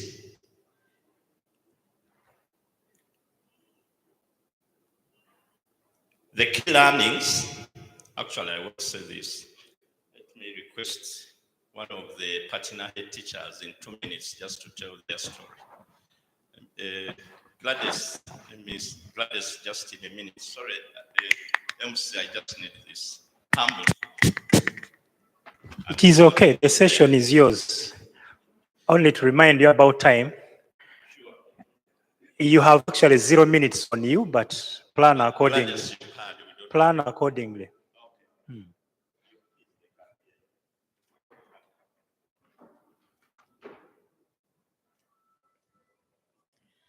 Thank you, Daniel K. Kunihira Gladys, the head teacher, Nyabuche Secondary School, Nibanda District. And my inspector of schools is here. And my peer mentor, Ime Chituku. I recognize you because you've done a great work to me. And the I&I team, led by Dorothy, Evelyn, Danke, Fred, and many others. My experience and the interaction with PEAS has really made great improvement to our school, Nyabuche Secondary School. And I would like to thank the Commissioner, Mr. Kule Benson, for choosing our school because you're the one who called me, and really I'm not regretting why I partnered with PEAS. First of all, Dan, I want to thank the country director for the support. We were doing virtual training during the lockdown. Thank you for the support with the data, with the laptops you gave us. This time we have also received the signposts. We really appreciate for that support, and it is doing a great work. Also, when I joined the partnership with PEAS, this training, the regular training they have helped us to improve where we are not doing well. You know, they normally say USD schools don't perform, but Evelyn and Dorothy, they are witnesses. Nyawiche Secondary School, we have done a great improvement because of the school improvement plan, which PEAS taught us. And we are implementing it, and it has really helped us. When I joined the school, I found there were 200 students. But because of the school improvement plan, giving conducive environment, which they trained us to the learners, per now, I have 925 students. So I have 420 boys and 505 girls. And generally, the performance has improved because of the inspection. And I want to thank PEAS so much. Their inspection is very unique. They came at our school, they spent there the whole day in class, even inspecting the kitchen, everywhere they reached there. And after that, we had an interaction session where we shared and got feedback. And it really helped us to see where we are lacking. The lesson observation, as Dan was saying, some teachers, especially the senior ones, they think they know it all. But when they went there themselves, they really gave us a big backup, and we are really improving.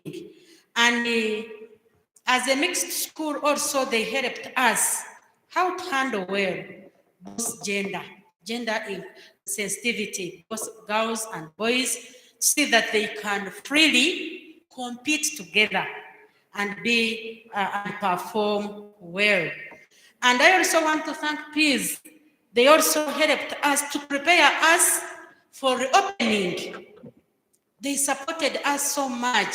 So we were prepared to receive these learners after the lockdown and how we should handle them so that they can again come back to the school system, and even supported the staff because the psychosocial support you gave us really worked for everyone. Me, I'm a victim of COVID. In my family, 8 people were sick and 1 died. And then other uncles died. We lost like 5 people of COVID. But when PEAS trained us on psychosocial support, I again came back online to go back to school because I was saying maybe I should not go back. I also die of COVID. But thank you, PEAS, for everything. We really appreciate the partnership, and we promise we shall continue working together with you for the betterment of our schools. Thank you so much, Dan. And I'm also about to thank the main presenter. Yes, please. I agree. My story is told. Yes, please. Thank you very much. Oh, thank you very much. Thank you very much, Dan K, for that wonderful presentation on data and evidence-based whatever programming. Did you have any insights to pick from the audience? Yes, we have. Yes, please. We want to look through those key reflections. I don't know how much time to give us on this. No, 2 minutes. we came to share. We can still share and see how to manage the remaining presentation to lunch. I'll follow through what my predecessor done or did. Can we take off 3 minutes to reflect on these questions, and then we shall pick randomly to share our experience. And the good time, these questions are on your tables, I guess. So you can look at them more closer, near you.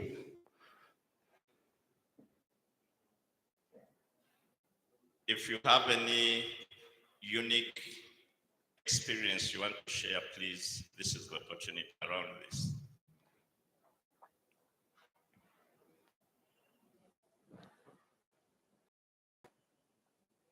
Yes, somebody was earlier assisting us with carrying the microphone. Thank you. Let's just try to be as brief as possible so we can manage our time. Again, I'm Reverend Rukundo from the Church of Uganda.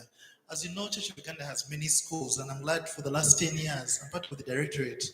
And going around the country, I've been appreciating and sitting with people here from my home district, Uganda, and listening to what the changes are, and listening to the head teacher of Wische, which is not very far from my home.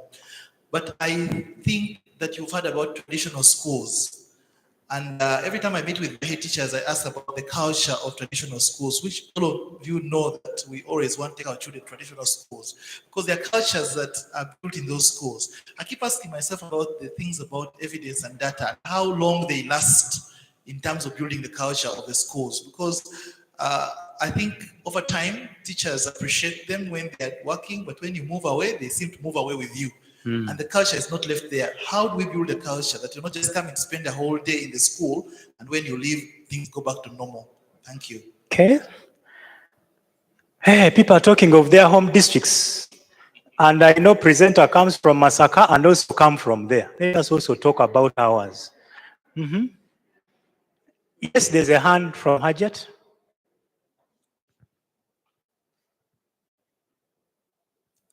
Thank you so much. My name is Namirembe Ajir from Uganda Muslim Teachers Association, UMTA. We are also proud partners of PEAS Uganda in the area of assessing their learners. Question number 1, how we collect data. UMTA is based in 19 regions. We have one office, but operating in 19 regions. How do we reach out to any individual in a certain region? We use different coordinators who are regional chairpersons who work through their committees to go down at the ground to meet the head teachers and learners. And then at the end of the day, we sum up all that data together and we have a complete up-to-date data. And that's how we are managing our programs in the entire country. Thank you very much, UMTA, Uganda Muslim Teachers Association. Any other voice from the back? I know that the backbenchers are watching closely. They are going to give feedback later. Thank you, MC. My name is Barunga Julius. I work as Director of Education School for Life. It's an NGO that is based around Bujuko and Tiana Road and Buloba. How we collect that one, even before I say how we collect that, I think the whole phenomenon is a bit new. And I think in our education system, we've not really been using data to determine performance of schools. I think it's a very important opportunity for us to learn more.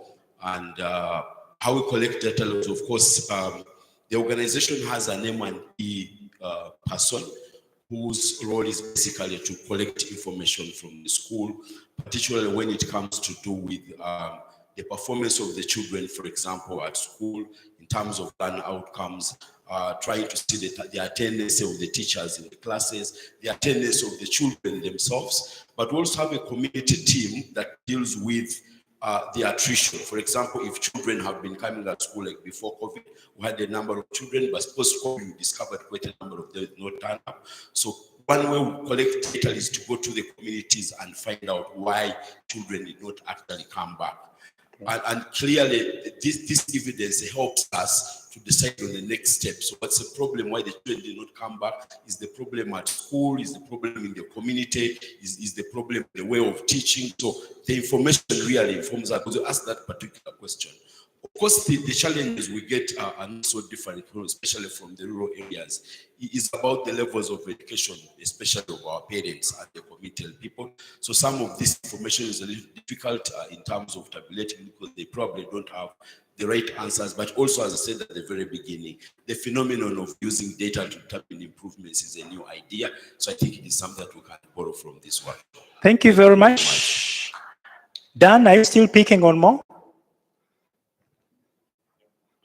At least somewhere from the back, yes, around there.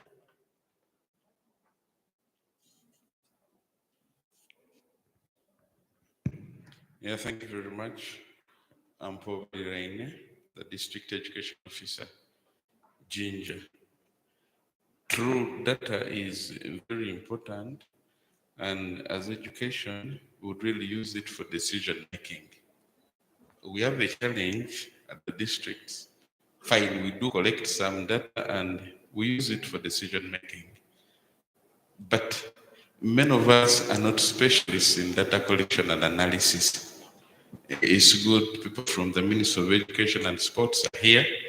This issue has been coming up at different fora that we really need a statistician in the Department of Education so that we can collect the data, it is analyzed and used for decision making. Our colleagues in the health sector have a biostatistician in every district. We don't have that. Promises have been made, and we hope it will be achieved, and then we shall be able to use this data because it's very important that we make decisions which are evidence-based. Thank you. Thank you, Mr. Dio. Let's wind up, Daniel. Thank you very much, Dio, for sharing. It's noted. Let me just respond to Reverend's concern around teachers using data. I think you just have to support them with the positive mindset from the relevance. For example, if I'm a math teacher and I got 18 failures last year, what informs that I got the failures? Is it just the 9s I see? What is the story behind the 9s? Are they more girls? Are they more boys? What is the story behind that, the kind of teacher? What is the history about it? The teacher themselves, they will tell you, no, let's support them. Let's start from here. Why do you think we have this? Okay, let's relate it to the journey. Share a story. Okay, now you help them build on that story. I think when you look into this, there is something. When you unpack the first grades, in there, you have this percentage of girls who are failing. Or you have this percentage of day scholars as compared to boarders.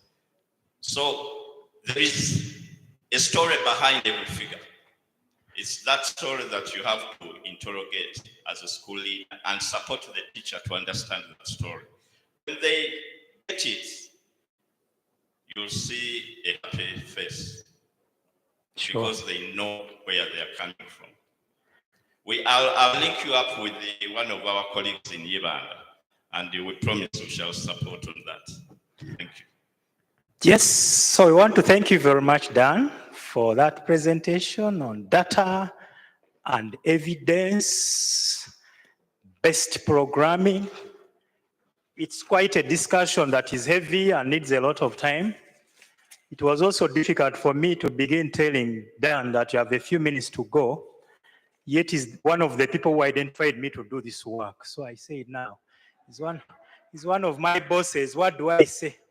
But of course, there's an overall boss who was in charge of signing, and that is none other than Henry. Otherwise, Dan, thank you for that engagement. Mr. Dio, thank you very much for that observation, and I think my colleagues and seniors have noted. You pronounced that word very well. my grandfather struggles with mentioning the word statistician and certificate.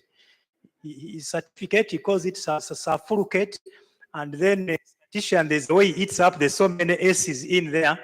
But yes, possibly we need a real statistician at the districts to interpret that data properly. Back in the field of SRH, where I know Susan, for example, is an expert, data is really very important. When you just mention that 10,000 teenage girls are pregnant, don't stop at just hearing the figure. Just begin straight away interpreting. What does that mean? 10,000, that is likely to be about 20 schools, not so? On average of 20 schools of girls are pregnant. What else could it mean? That these are about 10,000 families, new families being created. 10,000 new people stretching and stressing the health system. 10,000 girls likely to drop out of school. So just one figure like this makes so many interpretations. Again, as an SRH expert, I'll even tell you that the 10,000 teenage pregnancies may also mean 10,000 cases of obstructed labor and 10,000 cases of fistula. All that is interpretation from just one figure. So Dan, I support you very strongly. Any figure at the school is important. How many are dropping? Why are they dropping? etc. And for also emphasizing the importance of those other stakeholders at school. Sometimes you may not count the askari, but the askari counts a lot. The askari may cause the strike. The supply of food in the kitchen may cause the strike also, because he has poured something wrong in that food, and so on and so forth. So we thank you so much, and for also reminding us that the new head teachers need empowerment. And just recall from your very beginning, you said experience. The organization called PEAS is full of experience. And so we know experience is a good teacher. Just to add my voice on to Daniel's to say that for those head teachers who are senior, it is always important for us to actually go and mentor the non-experienced so that we get better. Dear S. Ivanda, where are you? Hey, thanks for the good work. Please keep on. And for also moving around the neighboring districts, not only Ibanda. And please, thank you for the good things we've had, the laptops, and everything she was saying. I was saying, Mom, I wish the school neighboring me would also get these things. Maybe PEAS will get there one day. We are getting into our last presentation before we qualify for lunch. And this is delivering inclusive education for all. And I know that my sister Maureen Chizito is going to do it with Mr. Martin Sevalu of the Ugandan Society for the Disabled. But I guess that is not to mean that the inclusion we are talking about is only for those of people with disabilities. Inclusion is wider than that. Let's include the very poor, the very rich, the slow learners, the fast learners, etc. But let's hear your story as you get over here. And just like Dan was, again, Susan here was part of the organizers, and I don't know how much time to give her. But when we organized the program, she knew that we would have lunch at 1, but we can no longer have it at 1, otherwise work accordingly. It is a 1:45.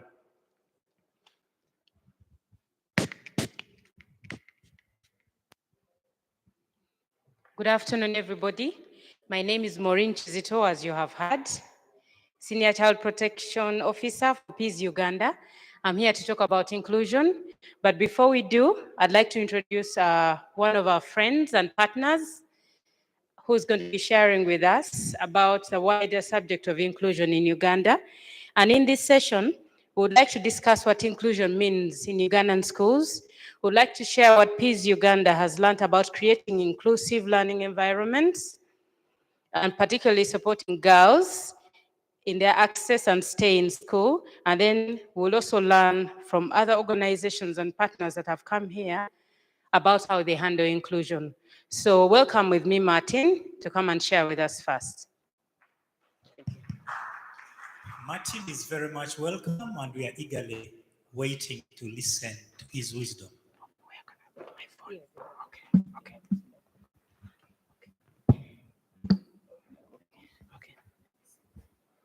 It's okay.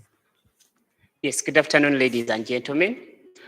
Yeah, my name is Martin Sevalu. I work with the Society for Disabled Children, and I'm here with our executive director, that she's there in the audience, Mrs. Dolores Were.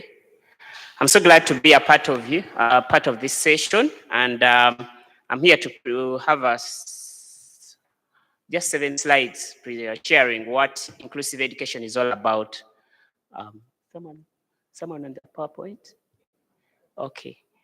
Yeah, maybe you can directly go to the 3rd slide, because I think I'm given 20 minutes. Don't really mind. We shall accommodate you in that time. I have it here. Do what you plan. Okay. Basically, I'll start with inclusive education, but that is before I talk about that. I'll start with inclusion, how we understand inclusion, and maybe in simple math, it's about impairment plus access. That is simply inclusion, and impairment is defined as damage on someone's body that affects one's ability to function well. And it could be sensory, motor, or cognitive effect. Sensory mean the ears, the eyes. Then motor, it could be the limbs. Then cognitive, it could be mental effect on someone's way of functioning, the brain. And but when we look at this place where we are seated and reflect it to a mainstream classroom, if someone came in with a wheelchair, can we be able to accommodate that person in there? In this place, are we able, if a refugee came in, person from the refugee community came in, could we be able to accommodate that person? Maybe someone for the pastoralist community.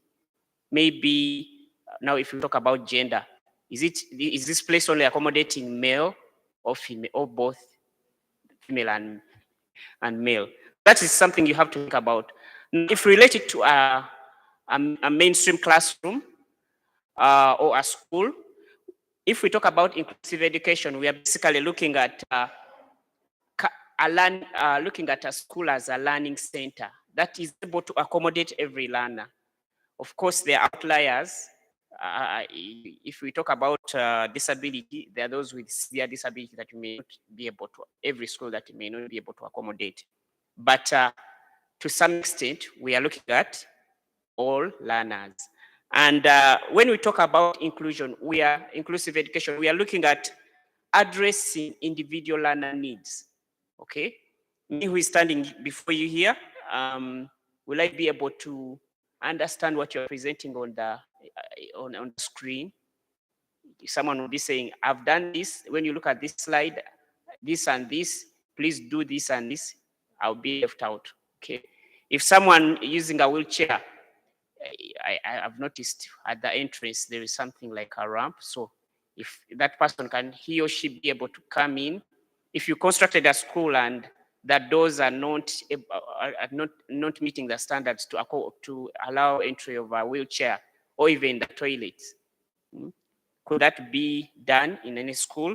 So basically, that's what we understand by inclusive education. But the points there that I reflected on, if we are to allow to all learners to acquire education, first of all is to accept their abilities and skills.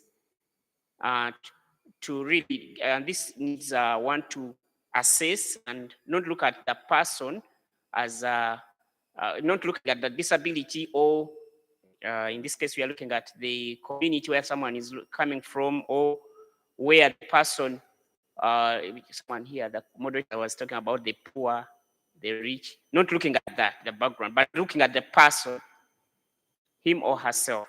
What is he able to deliver? What skills does that person have? Then on the other side, if we look at the person first, then we also have to look at the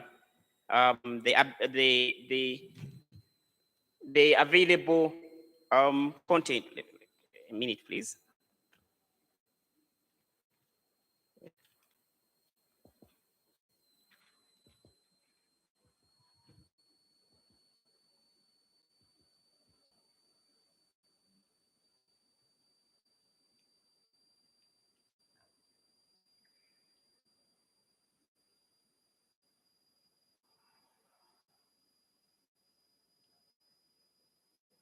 Okay, the differences.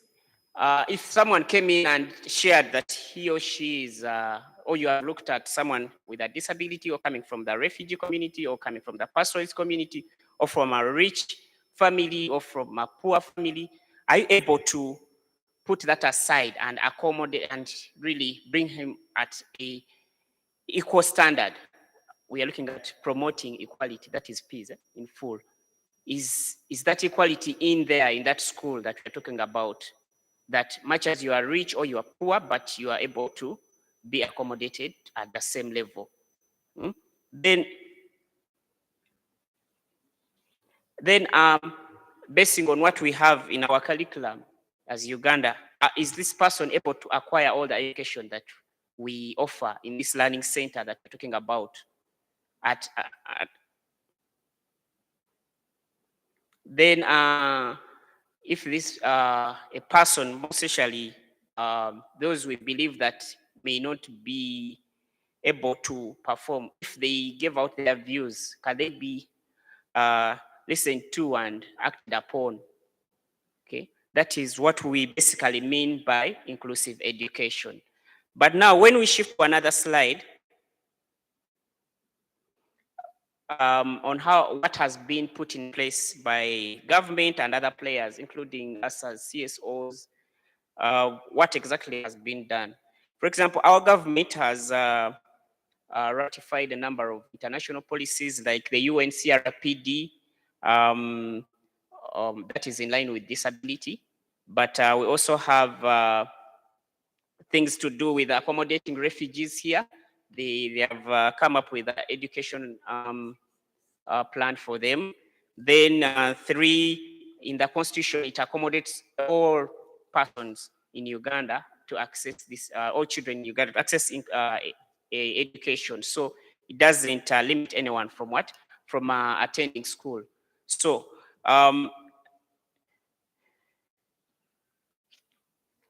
even the schools that government put in place are accessible by all learners. There are ramps. I guess our colleagues here, PEAS, also do meet the audit standards. There is a policy that was passed a few years back on accessibility audit standards. You don't just put any structure without meeting the required standards. For example, when we look at an entrance, can it be used by anyone, whether fat, small, tall? That is something we have to think about. If a classroom is set up, recently one of the ministers refused to open up a school because it was not meeting the standards. The desks were not in good shape, and even the structures. So those are the things we are talking about. And government recently, after the COVID effect, they had launched a new secondary curriculum for lower secondary that is focusing on skills, that is embracing learners to attain those skills. And all these cater for inclusion, because at the end of it all, we need to get learners who have really gotten the education we are talking about, not gone through the education system. And then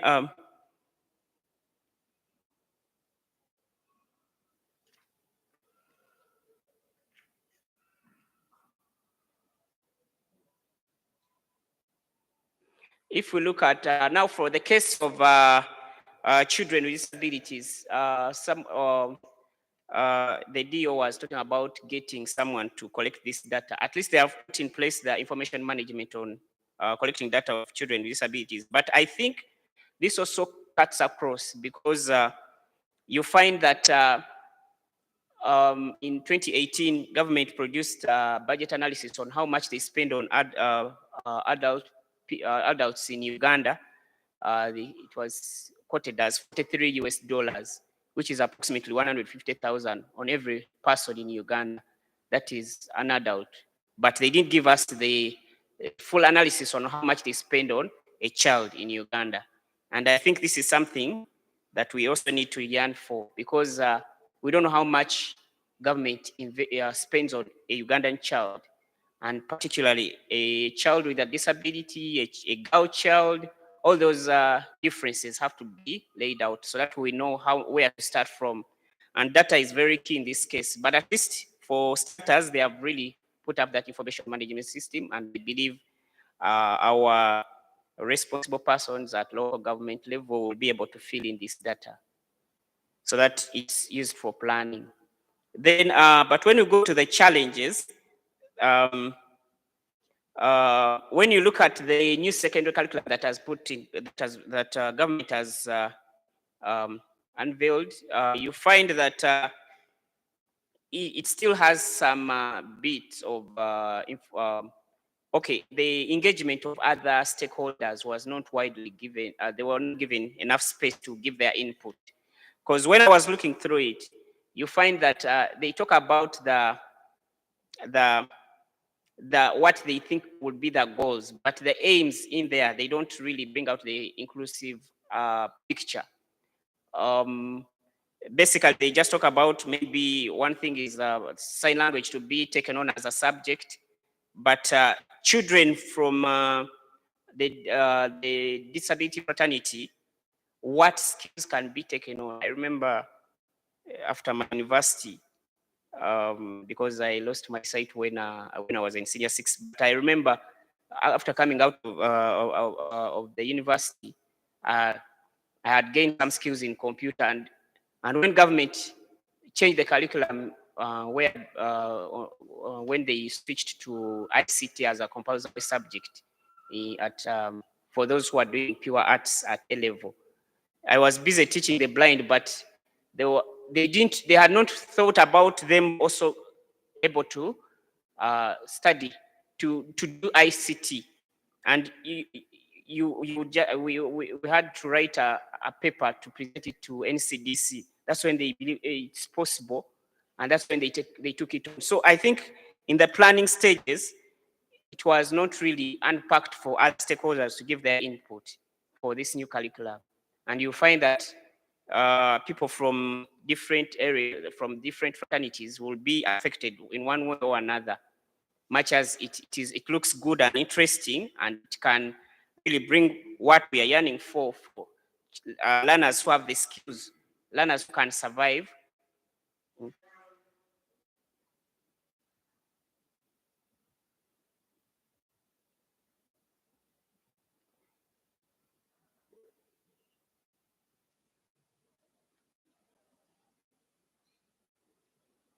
Then the other challenge that we see when we talk about inclusion, basically leaving no one behind. If a child with a student with a disability walked in a class or in a school, people's perception is, one, they feel this child, it would be very expensive to accommodate such a student. And it's true to some extent, because first of all, if you don't bring the other stakeholders, like the community, the parents, to also have to take on the ownership, to divide the ownership and the school, you'll find that it will be very expensive. Some parents, because they are desperate, they just drop the child there and they think the school will provide everything. So how to manage it is very key. So it's better schools, I know there are stakeholders here, if such children appear, it's to also bring on the parents on board, the learners on board, to understand a new student who has come on board and how best they can support jointly. That will turn out that negative attitude of being expensive in the first place. Then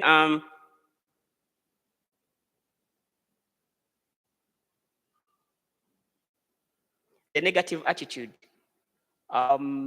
This is wide. It's in a bigger context. It's one's perception. I think for negative attitude, it comes with, can we call it the natural laws, that someone is, if he comes in, someone will think, how will I accommodate this one? Where should we start from? And I see we have teachers in here. And we are really looking at the new policy that is being not yet passed, but it has been approved by the top management, the National Inclusive Education Policy. We want to see teachers with no borders. in Uganda. And that in that case, I mean teachers who, in case any learner comes, the teacher has the skills to adjust. Someone, our moderator was talking about, was it our moderator talking about teachers to adjust after the COVID effect? And I think even in this case, practically, we have to adjust when we acquire such learners, because you will not only have those ones you think that will look at the blackboard. I remember ordinary teachers, as long as he can do something on the blackboard and people say yes, yes, that's it, and then he matches out. But it's better to understand our learners and really accommodate and give them the necessary education they need. Then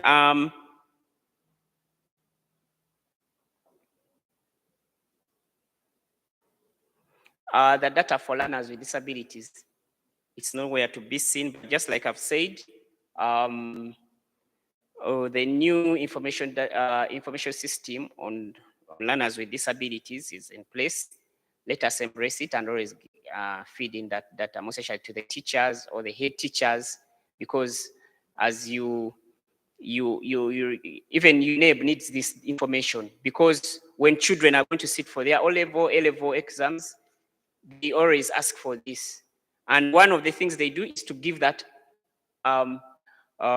reasonable accommodation. And I think you have seen in the news when they give out those results for those special cases. So we really need this information to be given and collected. Then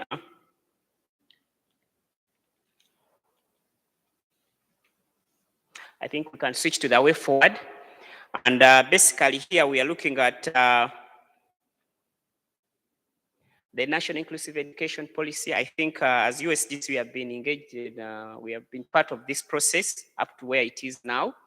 But one of the few things that a number of ideas have come up, you can imagine that we only, for example, at primary level, you study for 7 years and you're only assessed for one, let's say SST 100%. Math and all that, but there are other skills that we need on board. For example, those that it could be drama, it could be drama, music, dance and drama, it could be arts, it could be sports, so that someone can score. So there are those proposals coming on board that someone should not only look at what is done in class, but also out there, okay, the talents and all that, so that we really embrace other skills a student may have. Because, for example, you will find a learner scoring less than 10% in math, for example, at secondary level, from senior 1 up to senior 4. You are busy teaching that learner, but the best that learner will get is below 10%. So will you say that this one doesn't deserve to go to school? Can't you get something better for this student, at least to survive?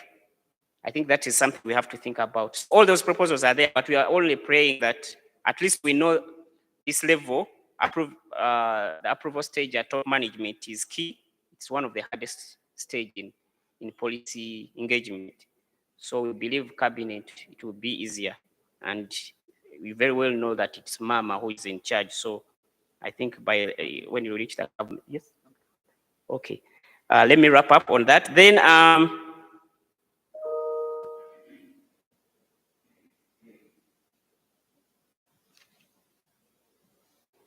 then we should also get on board to support the lower secondary curriculum that is in place, such as it's put on table, but we believe our teachers need more skills, training, engagement, exchanging knowledge from different schools, so that really get out the targets of that curriculum.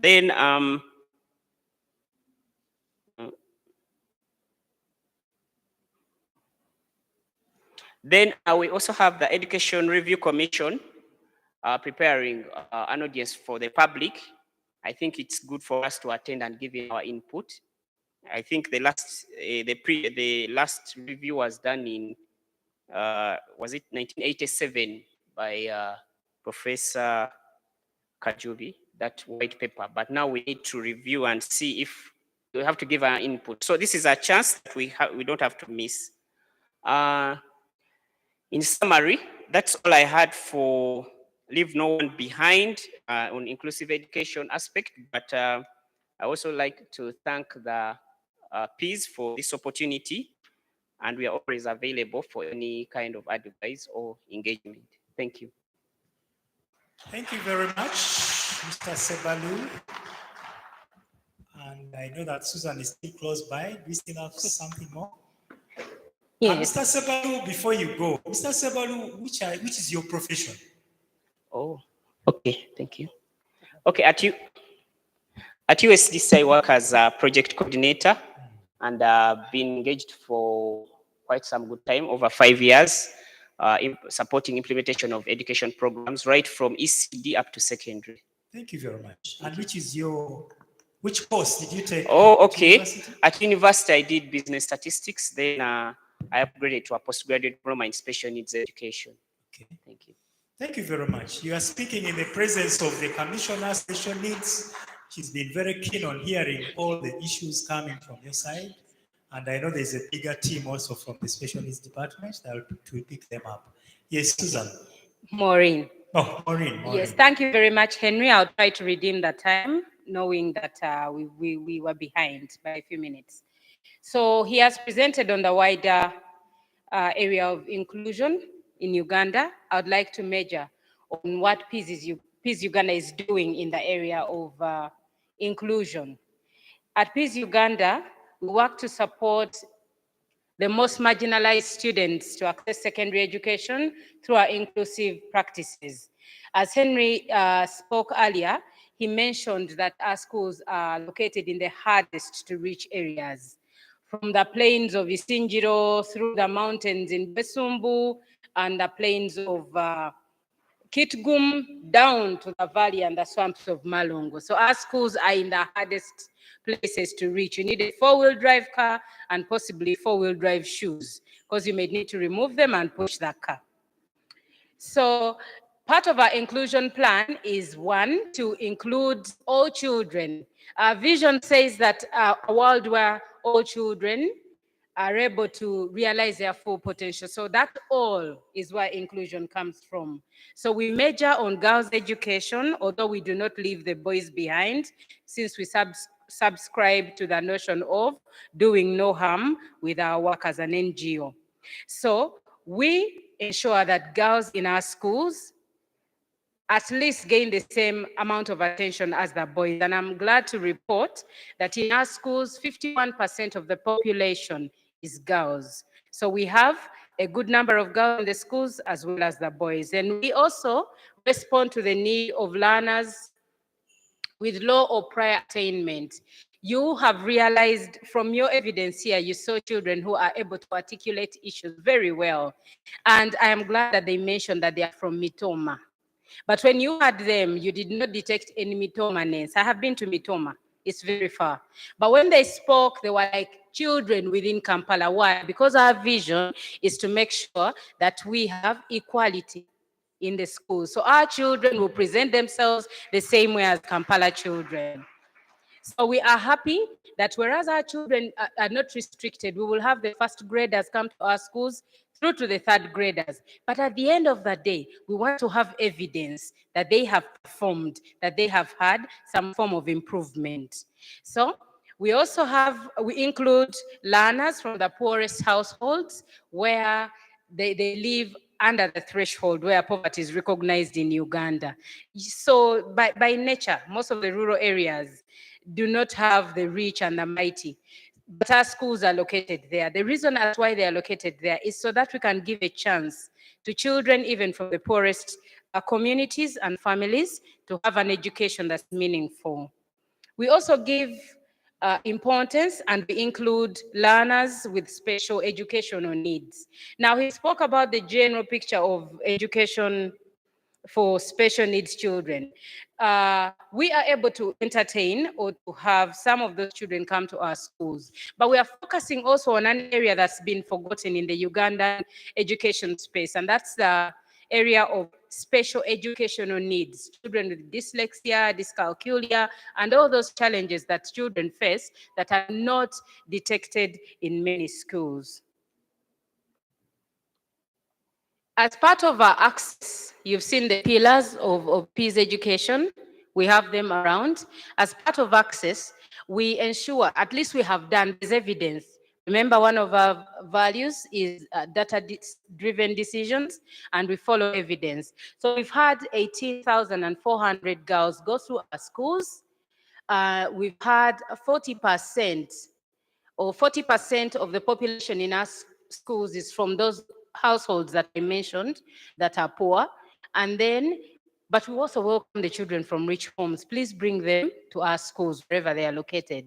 PEAS schools also are able to provide education, quality education at a lower cost to our partners and parents, comparable to other schools. When you visit our schools, it's very hard to see that they are in rural areas. We've got the computers, our teachers are up to date, and our children are very articulate as well, and they also perform to a level that is impressive academically.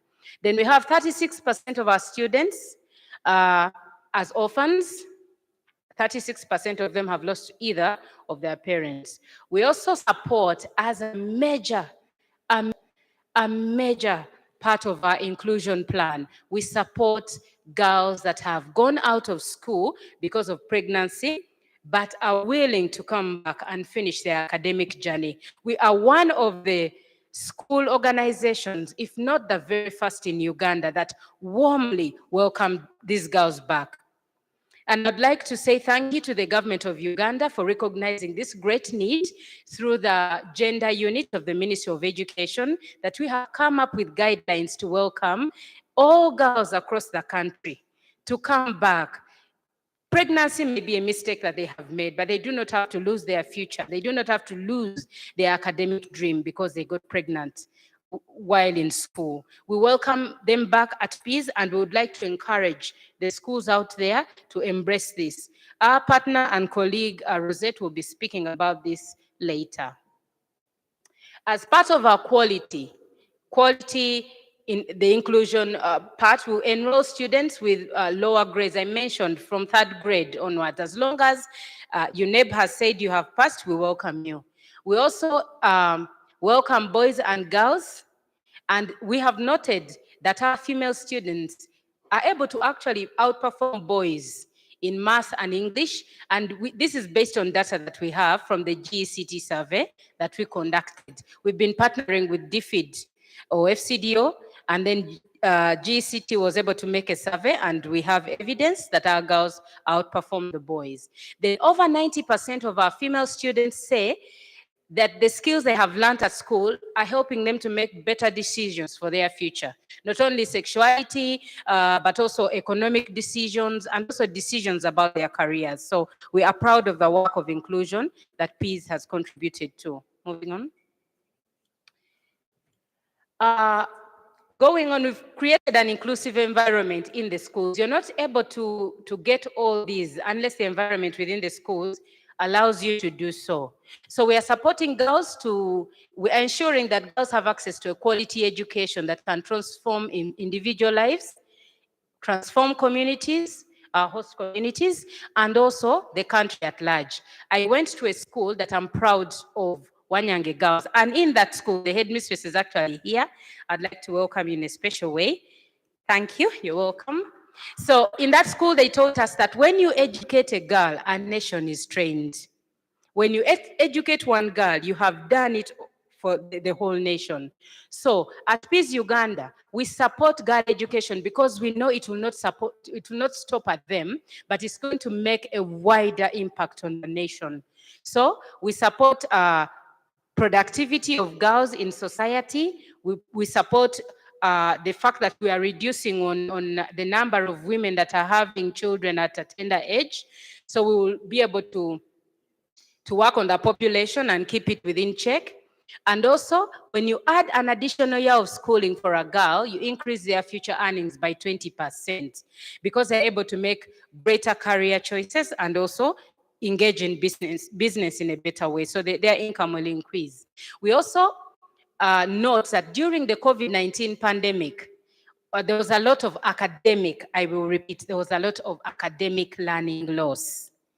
There were gains made, but there was a lot of academic learning loss. And this can only be covered if we all work together to ensure that this gap is fixed within this short time that we have. And without supporting girls to return to school, that gap will never be fixed. I'd like to say that much as we are doing this, we note with concern that there's still a greater part of challenges out in the community. For example, we have challenges with girl education in a way that girls, particularly those from low socioeconomic backgrounds, the ones I've mentioned in the rural areas, face significant barriers to education. And these are likely to be exacerbated by the impact of COVID-19.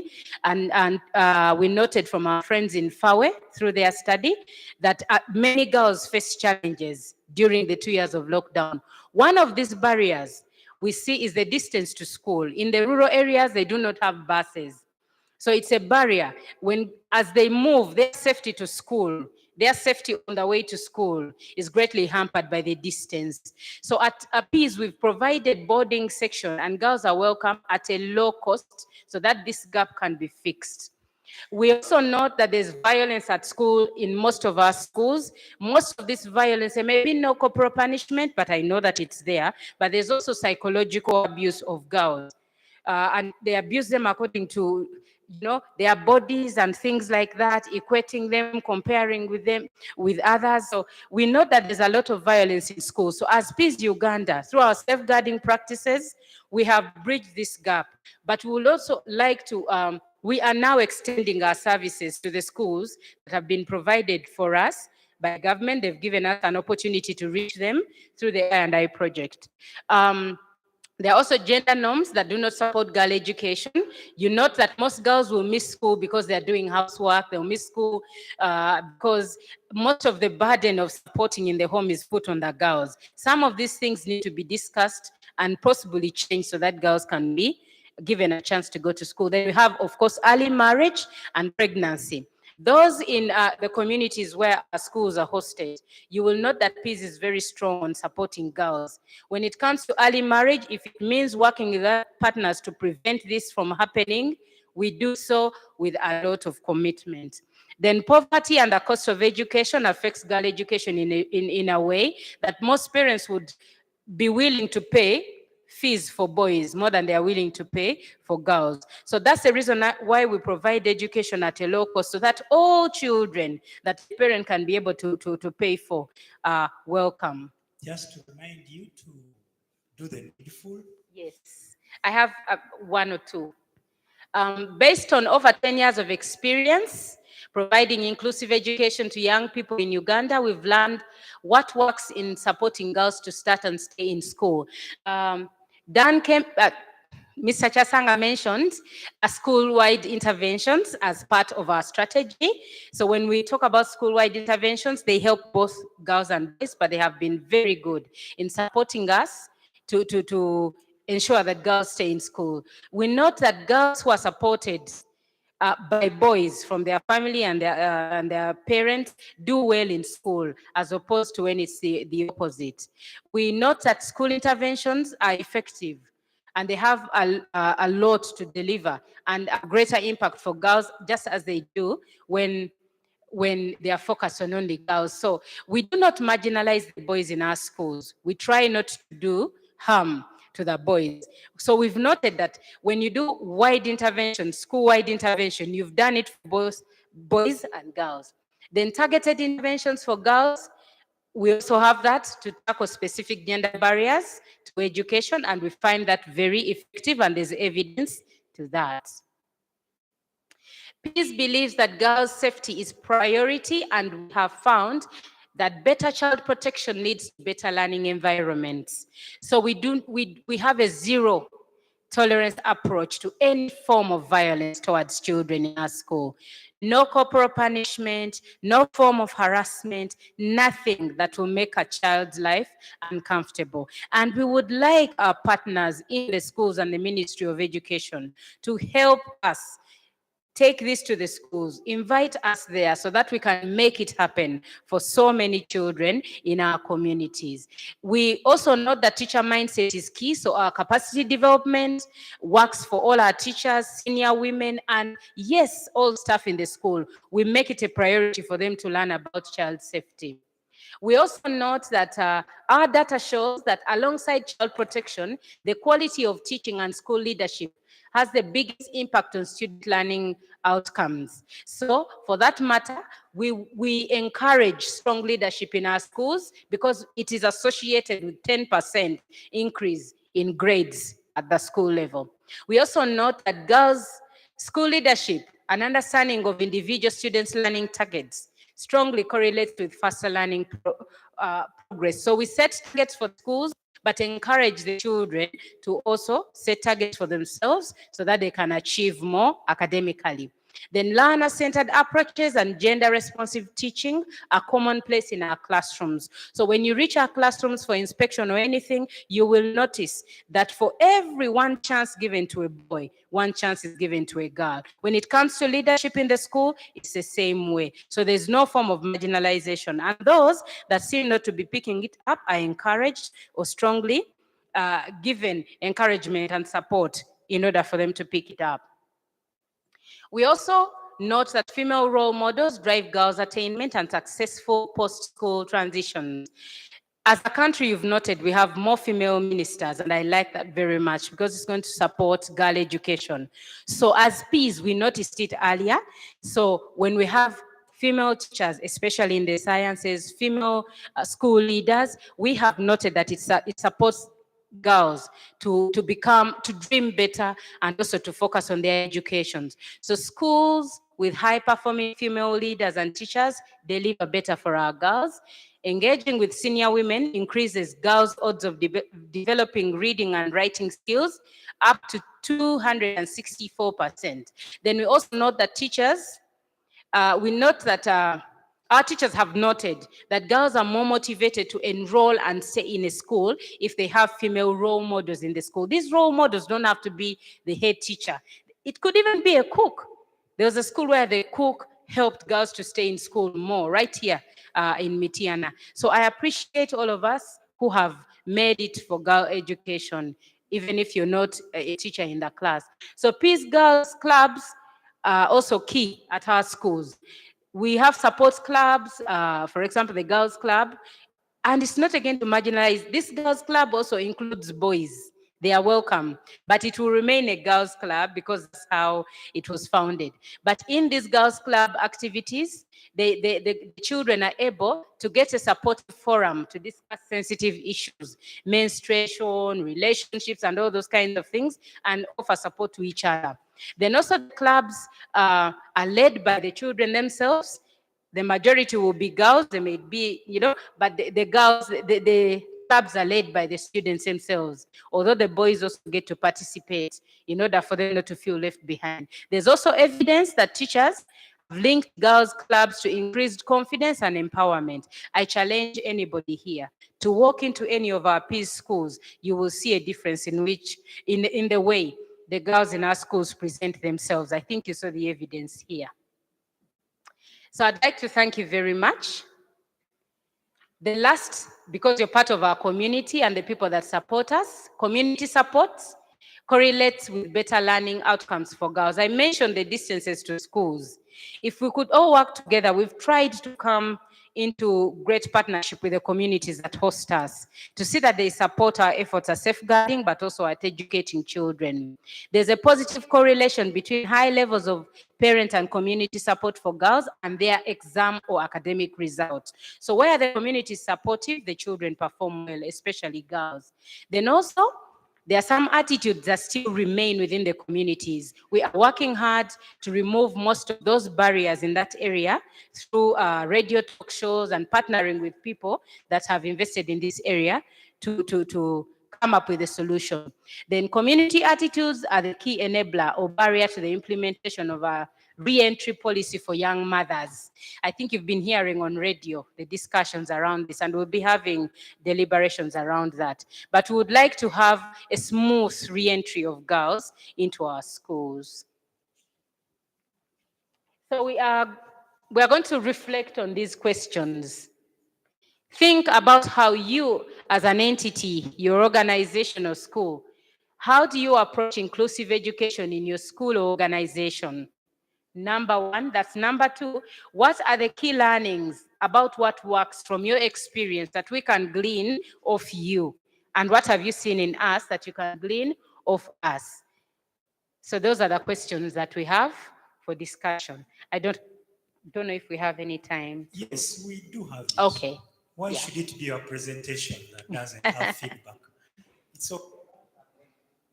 Okay, so can we have reflect on those and then discuss and then have 1, 2 to 3 people respond to these questions here? I'd be very glad to hear from you.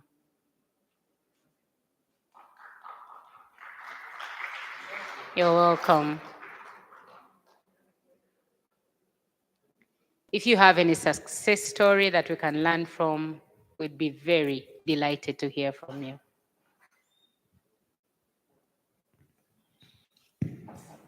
Yes, I see a hand from the director's DC.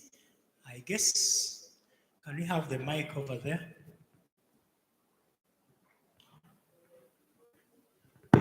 Okay, thank you. I'm Dolores of USDC. I think that the sessions that you've given, that the two presentations really speak to inclusion. And I'm glad that PEAS also talks to inclusion of all marginalized, and top management meeting sat and has passed the inclusive education policy. I would like to encourage PEAS, if they are really, they've got a good grasp of girls' education, that they could rally the other organizations, civil society, I mean, because I think ministry probably has it, because they've got a whole draft of this policy. We are talking of inclusive education. It's not just about disability inclusion. It's all those areas that you've mentioned. The strategies need to be properly articulated by everybody. So if we had a group of civil society working with government, bringing that out very well, then it will help when, hopefully that policy will pass cabinet very soon. Now, sharing on one of the approaches, it comes from the discussion earlier on data, using data.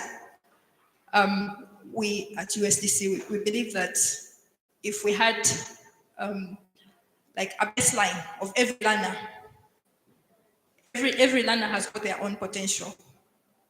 And we are learning this because we work with disabled children.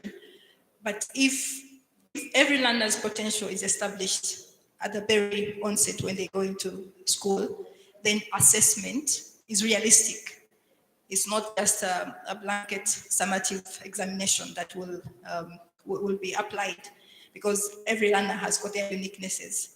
So we believe that if you use that, a learner identification at the beginning, and then you continuously assess them, you are able to set a realistic learning milestone for them. And so some of the areas that we consider for inclusion is that will slowly fall into place. It's not something we are just going to leapfrog about, but we make incremental small steps towards that. And it's linked to what they were talking about, data informing our practice as we progress. So that one works hand in hand with an individualized learning plan, and then you can study the data of the various learners, and you will see exactly, like issues of girls fail math came up again. There could be a learning from why they fail math. Perhaps they're not so good with summative examination, but perhaps if their progression during the daily exercises were assessed, and they could even be awarded marks there. So it wouldn't be up to the, I don't know, the UCE or something to say that actually this girl can't do math. I'm just emphasizing that because you talked about girls. Thank you very much. You're welcome, and thank you very, very much. My colleagues from the school network have noted that. Don't fail math? We need a serious debate on that one another day. No. Yes, Yeah. Yes, please. Just Thank you so much, the organizers. I'm Serianga Bek Kasuri, head teacher of Matovu Secondary School in PG District. I just want to share my success story as far as inclusive education is concerned in my school. I'm also a student of master's degree, doing my research in that very topic. In the first lockdown, one of my students in senior 2 got pregnant. That girl was favored. Upon opening, I went to the home and talked to that girl. She's just my immediate neighbor at school. I talked to the girl and the parents. I managed to bring back the girl to school. Thank you. A thunderous clap for that. When we went for the second lockdown, the elder sister of that girl gave birth. And the elder sister was working at one petrol station in Chengera. So what that sister did, took my student to go and work in her position as she was breastfeeding the baby. When schools opened, the girl refused to come back to school after the second lockdown. I went back to the girl, but before I went to the parents, and the parents said the girl had totally refused to go back to school. So I went at home and kneeled before the girl. As I talk now, the girl is very happy in school. She's a senior 3 student. That is my success story. Thank you. Thank you. But where am I getting all that courage? In our family, one of my sisters got that problem when she was in senior 2. And you know those days, parents were very harsh. Our dad rejected the girl and went deep in our village. A primary head teacher identified her and he took her to teach a nursery section. That head teacher realized that the girl was intelligent and convinced her to go back to school. And that girl now has a master's degree. She was the first to bring the master's degree in our family. That is where I got that experience. I realize that we have a lot of interesting sharing to do. Thank you. And I don't know how we are going to manage it. There's no way I can stop the commissioner in charge of special needs from commenting over that presentation. There's also no way I can stop country director. Oh, yes, Fenei. Okay, let's pick those 3. There was one hand there. Yes, let's pick those 3 quickly and plan to go for lunch. Oh, may I request? Okay. It's okay. Patrick, proceed after you. What's okay, Henry? You starting, and then the commissioner following. Thank you very much for the opportunity. My name is Patrick Kaboyo. Henry has called me Fenei. I'm the National Secretary of the Federation of Non-State Education Institutions. Call it Fenei as an abbreviation. Don't say we had Fenei in the house. I have key issues really to put across. One is to thank PEAS for this conference. Reason being that we all attend different meetings, but when you listen, it's like the information is cooked or made for the presentation purposes. But listening to what was happening, it is evidence-based. Thank you. Evidence-based because I have personally, yes, visited the PEAS Chikarama in Shema. I visited PEAS in Kazingo in Kawarole. What they are saying is what happens. So in view of the third question, I think there is a lot that we can learn.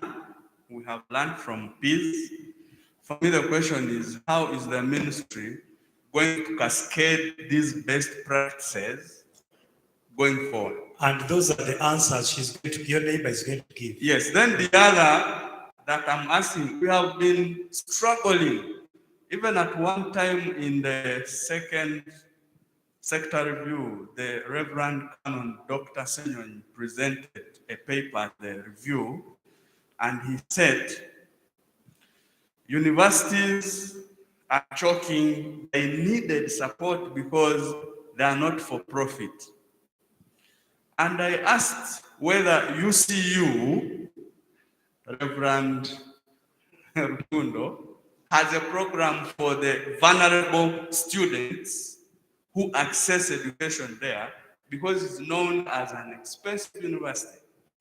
But PEAS model is showing us the nexus between profit and not for profit. So if we are discussing a policy for provision of private education services, the PEAS model works. Who is for profit and who is not for profit? There are many men and women hiding, saying we are charity, we are not for profit, but actually they are for profit. And parents are choking. As you are choking, I'm also choking. So if the model is here, why don't we accept this model and move along that way? Honorable Minister, this is strictly to you. Very finally, when you listen to the head teacher, very good success story, but documentation. Can we document, have those documentaries speak, and then we do advocacy? I'm saying this because I'm too much into advocacy as an advisor, and I'm excited. Please for inviting me. Thank you. Thank you, and thank you for being part of education discussions in this country. Yes, Madam Commissioner, Special Needs. Okay, thank you so much, Henry. I also want to thank the presenters for this part of inclusive education. I want to say the paper was really well researched, because many times when we talk about inclusive education, people tend to think we are talking about only disability. I'm happy that they have gone far to talk about that. And like Dorrance from USDC spoke, she talked something about the National Inclusive Education Policy that we are working on as Ministry of Education. This policy is not only addressing people, children with disabilities, but it's addressing exclusion. And this is what you specifically talked about. In this policy, we are talking about exclusion at enrollment, because many schools are closing out children. Can we first of all have everybody in school enrolled? This policy is also talking about participation.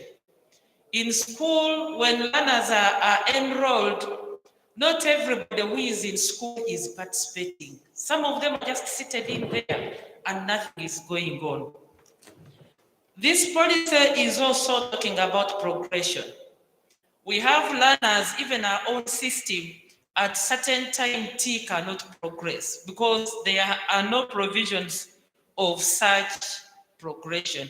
So policy is coming in handy to address the entire exclusion process in our education system. And among the questions that have been asked, how do you approach inclusive education in your school, organization, and those many others? What I have seen from there, presentation.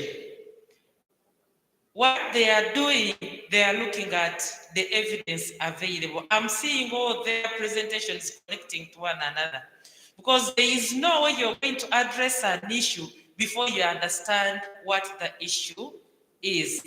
And like my neighbor said, if we can copy and cascade what PEAS is doing. I have seen so many good practices, and I believe these practices do not need additional resources. They need attitude change, which we should really work on and accept that this is a good model, and then we go and use it, because it should not remain with only PEAS. Let it be scaled down. Thank you. Thank you very much, our Commissioner. And I know that you also picked the insights from Mr. Kaboye, your neighbor. He should remind you if there are any forgotten. Finally, and I know that if you are talking before lunch, you know how fast you must be. Thank you for the presentation. It has been very good in terms of insight. But whenever we go out for such presentations and we talk about the girl child and the boy child, we find the inclination is on the girl child. Evidence from the data we have gathered so far, maybe I introduce myself now. Buya Bubeka Aji from the Ministry of Education and Sports. Recently, we sent out forms for schools to give us data, that is government schools.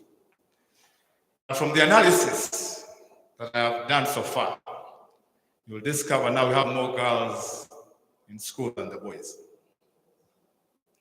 And we thought, because of what happened, pregnancies and the like, we'll have more girls, have more boys than girls. Now there's evidence that it seems the inclination is going to the girls. There's also evidence she gave. She said in her school, Madam from Uganda, there are more girls than boys. Meaning, maybe there's a problem that is coming up. However, when you presented and talked about the clubs, I think because you're using evidence-based, these clubs you have both girls and boys. In my opinion, you have similar models that include both girls and boys. Maybe we shall reach that ratio of 1-to-1. Because for me, the evidence that I have now shows about 600 schools, there are more girls than what? Than boys in school. Therefore, there must be a problem somewhere. Maybe using your evidence or the models that we're using, we shall be able to have that 1-to-1. But currently, like the club you're talking about, maybe the framework that we're using, we improve it and make sure that we don't leave out the boys. Thank you very much. Thank you very much. And did you know we are very lucky to have so many commissioners from the Ministry of Education? I don't know what they like about PEAS, but I think that is commitment, as we mentioned. Yes. So we've counted about 6 commissioners and 2 directors, and still counting. Okay, can you kindly conclude? We are truly honored to have you. I thank you very much for your submissions. And I would like to pledge on behalf of the department, quality assurance, that will continue to do what we've been doing to support education at the schools, to become more inclusive and to encourage the teachers to also have a mindset change, not only in the 30 PEAS schools that we have, but also the schools that have been entrusted to us by DES to work in order for us to extend our services and do system strengthening. So thank you for coming. I greatly honor all of you who are here for having come to honor our invitation. God bless you.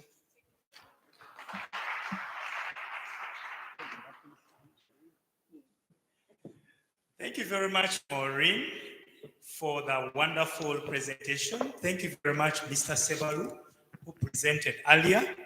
I think that was one of the most touching sessions, and I know that people had lots of submissions, but I want to promise that we can continue to engage even as we are out briefly for lunch. But before we get into lunch, I learned that UNATU joined us and the whole secretary, is it secretary general? General secretary. Because the two are different, it must be secretary general. Mr. Philbert Waguma is with us. Mr. Philbert, could you just, yes. And when you have UNATU, then you know you have all the teachers. I know that he's been picking on all these issues and he'll make his comments anytime later. We're also joined by Joyce Besije from the British High Commission. Joyce. Oh, Joyce is also here. And we also, when we have such friends and partners, then all our plans will go through. But earlier on, we had somebody whose name had failed to pick, and that was Sharon Chilao from our own Department of Teacher Education and Development. Thank you very much. She must be a new officer of the ministry, and you're very much welcome to this discussion. The recent speaker was Mr. Sebalu. Mr. Sebalu really brought up a number of issues that required our attention, and Mr. Sebalu, we want to promise to take a note of all of them. The team from inspection is here and it has picked them. I like the observation where you said inclusion also means accepting their views and listening to their views. And I remember one time I had gone to Butalika Hospital with a colleague. We had gone to do some work on psychosocial support. And one person who was living with a mental challenge followed us running very fast. And we kept ignoring him, and he was telling us to stop. We ignored him. But then later on, he insisted and stood in front of us and told us, "You're ignoring me because you think I'm mad. But what I'm telling you is very serious." Then we sat and listened. He told us, "Don't take that route. Just change and pass through the other route, because the route you are taking has people who have bigger mental challenges than me." So we had to change direction and comfortably get to where we're going. So that idea of listening to their views, I think, is very, very important. Very, very important. And of course, the calls to the Education Review Commission, I think that is important that we all submit and remind about the international commitments. I know that Commissioner here is aware of the Marrakesh Treaty, to which Uganda is party, which has a lot of discussion around how to include those who can't see what they read. What can we support them in doing? And then just remind ourselves that we are all potentially people with disability, because it can happen anytime. You lose an eye, you lose an arm, you get a mental challenge. It happens to all people. So when we look at those that will be challenged, let's not think they are actually disadvantaged. Like the statistics from Mr. Buye, that is very promising, but maybe as we still go through that analysis, we need to know to what extent does the parity go, because we could have equal girls, equal boys primary, equal girls, equal boys secondary. Then when we get to tertiary, things get wrong. When you get to university, things become worse. I think that's a discussion we can do later. Right about now, we are going for lunch. The venue for lunch is Kazinga Channel, and we are just going to move out and slope down and then head to that place, to the reception. They'll show us where we shall enjoy that lunch from. My watch says that we have 10 minutes to 2. Lunch was earlier meant to take 1 hour. For purposes of inclusiveness, which much time do we agree on now? I don't want to dictate that we should enjoy our lunch. Let me include you in this discussion. How much time do we need for the lunch in view of the time that we have? 40 minutes. 25. 45. Okay, somebody had used sign language, and that is also about inclusion.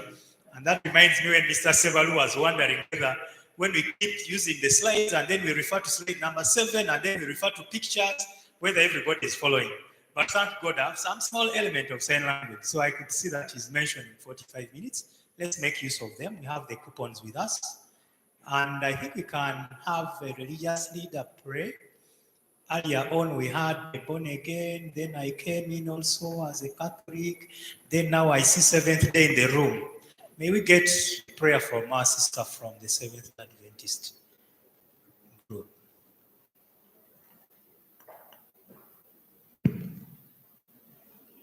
There's a mic near you. Shall we raise up for a word of prayer? Our gracious Father in heaven, we thank you so much for the session that we have just had. We thank you, Father, for the wonderful reports about the activities that have been done by PEAS. We ask you, Father, to continue giving them the wisdom and the will and the energy and all the support to do this work. As we go for lunch, Father, we ask you to give us the good appetite, and as we partake of it, may we also remember those who haven't been able to eat anything since morning, and use us, Father, to also support them hereafter. We pray in the name of our Lord Jesus Christ. Amen. Okay, bon appetit. 45 minutes begin now. And that means we are returning at exactly 37 minutes past 2. Remember, we still have lots of discussions to enjoy and lots of presentations. And don't also forget that we have a hot panel discussion coming after lunch, where we shall get more key highlights on how to address the gaps as children return to school.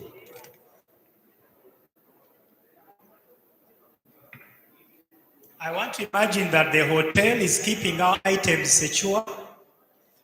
Otherwise, for those who are not very confident of the security, yet you moved with your land title, you rather keep it in your bag as well as your phone. But I'm quite sure the hotel is going to provide security.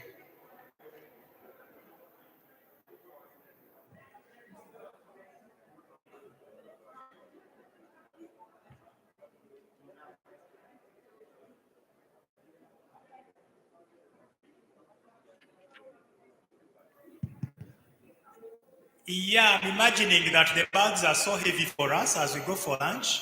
May I get assurance from the hotel that we have security? Hotel team, where are you? For PEAS, we have an arrangement for people staying by. Okay. Yeah, I'm told we can leave the heavy bags. Some of us even came from up country. You can leave the heavy belongings. There are people staying around for security purposes.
I got one.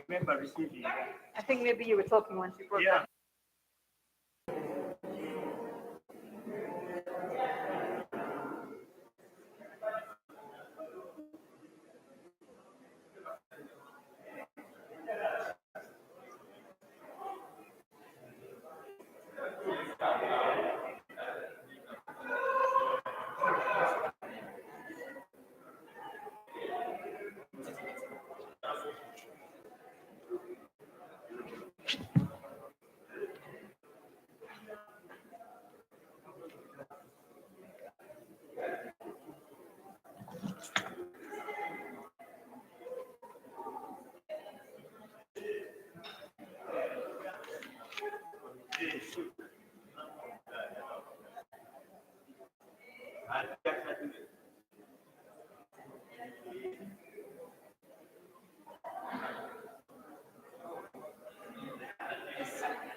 think in order to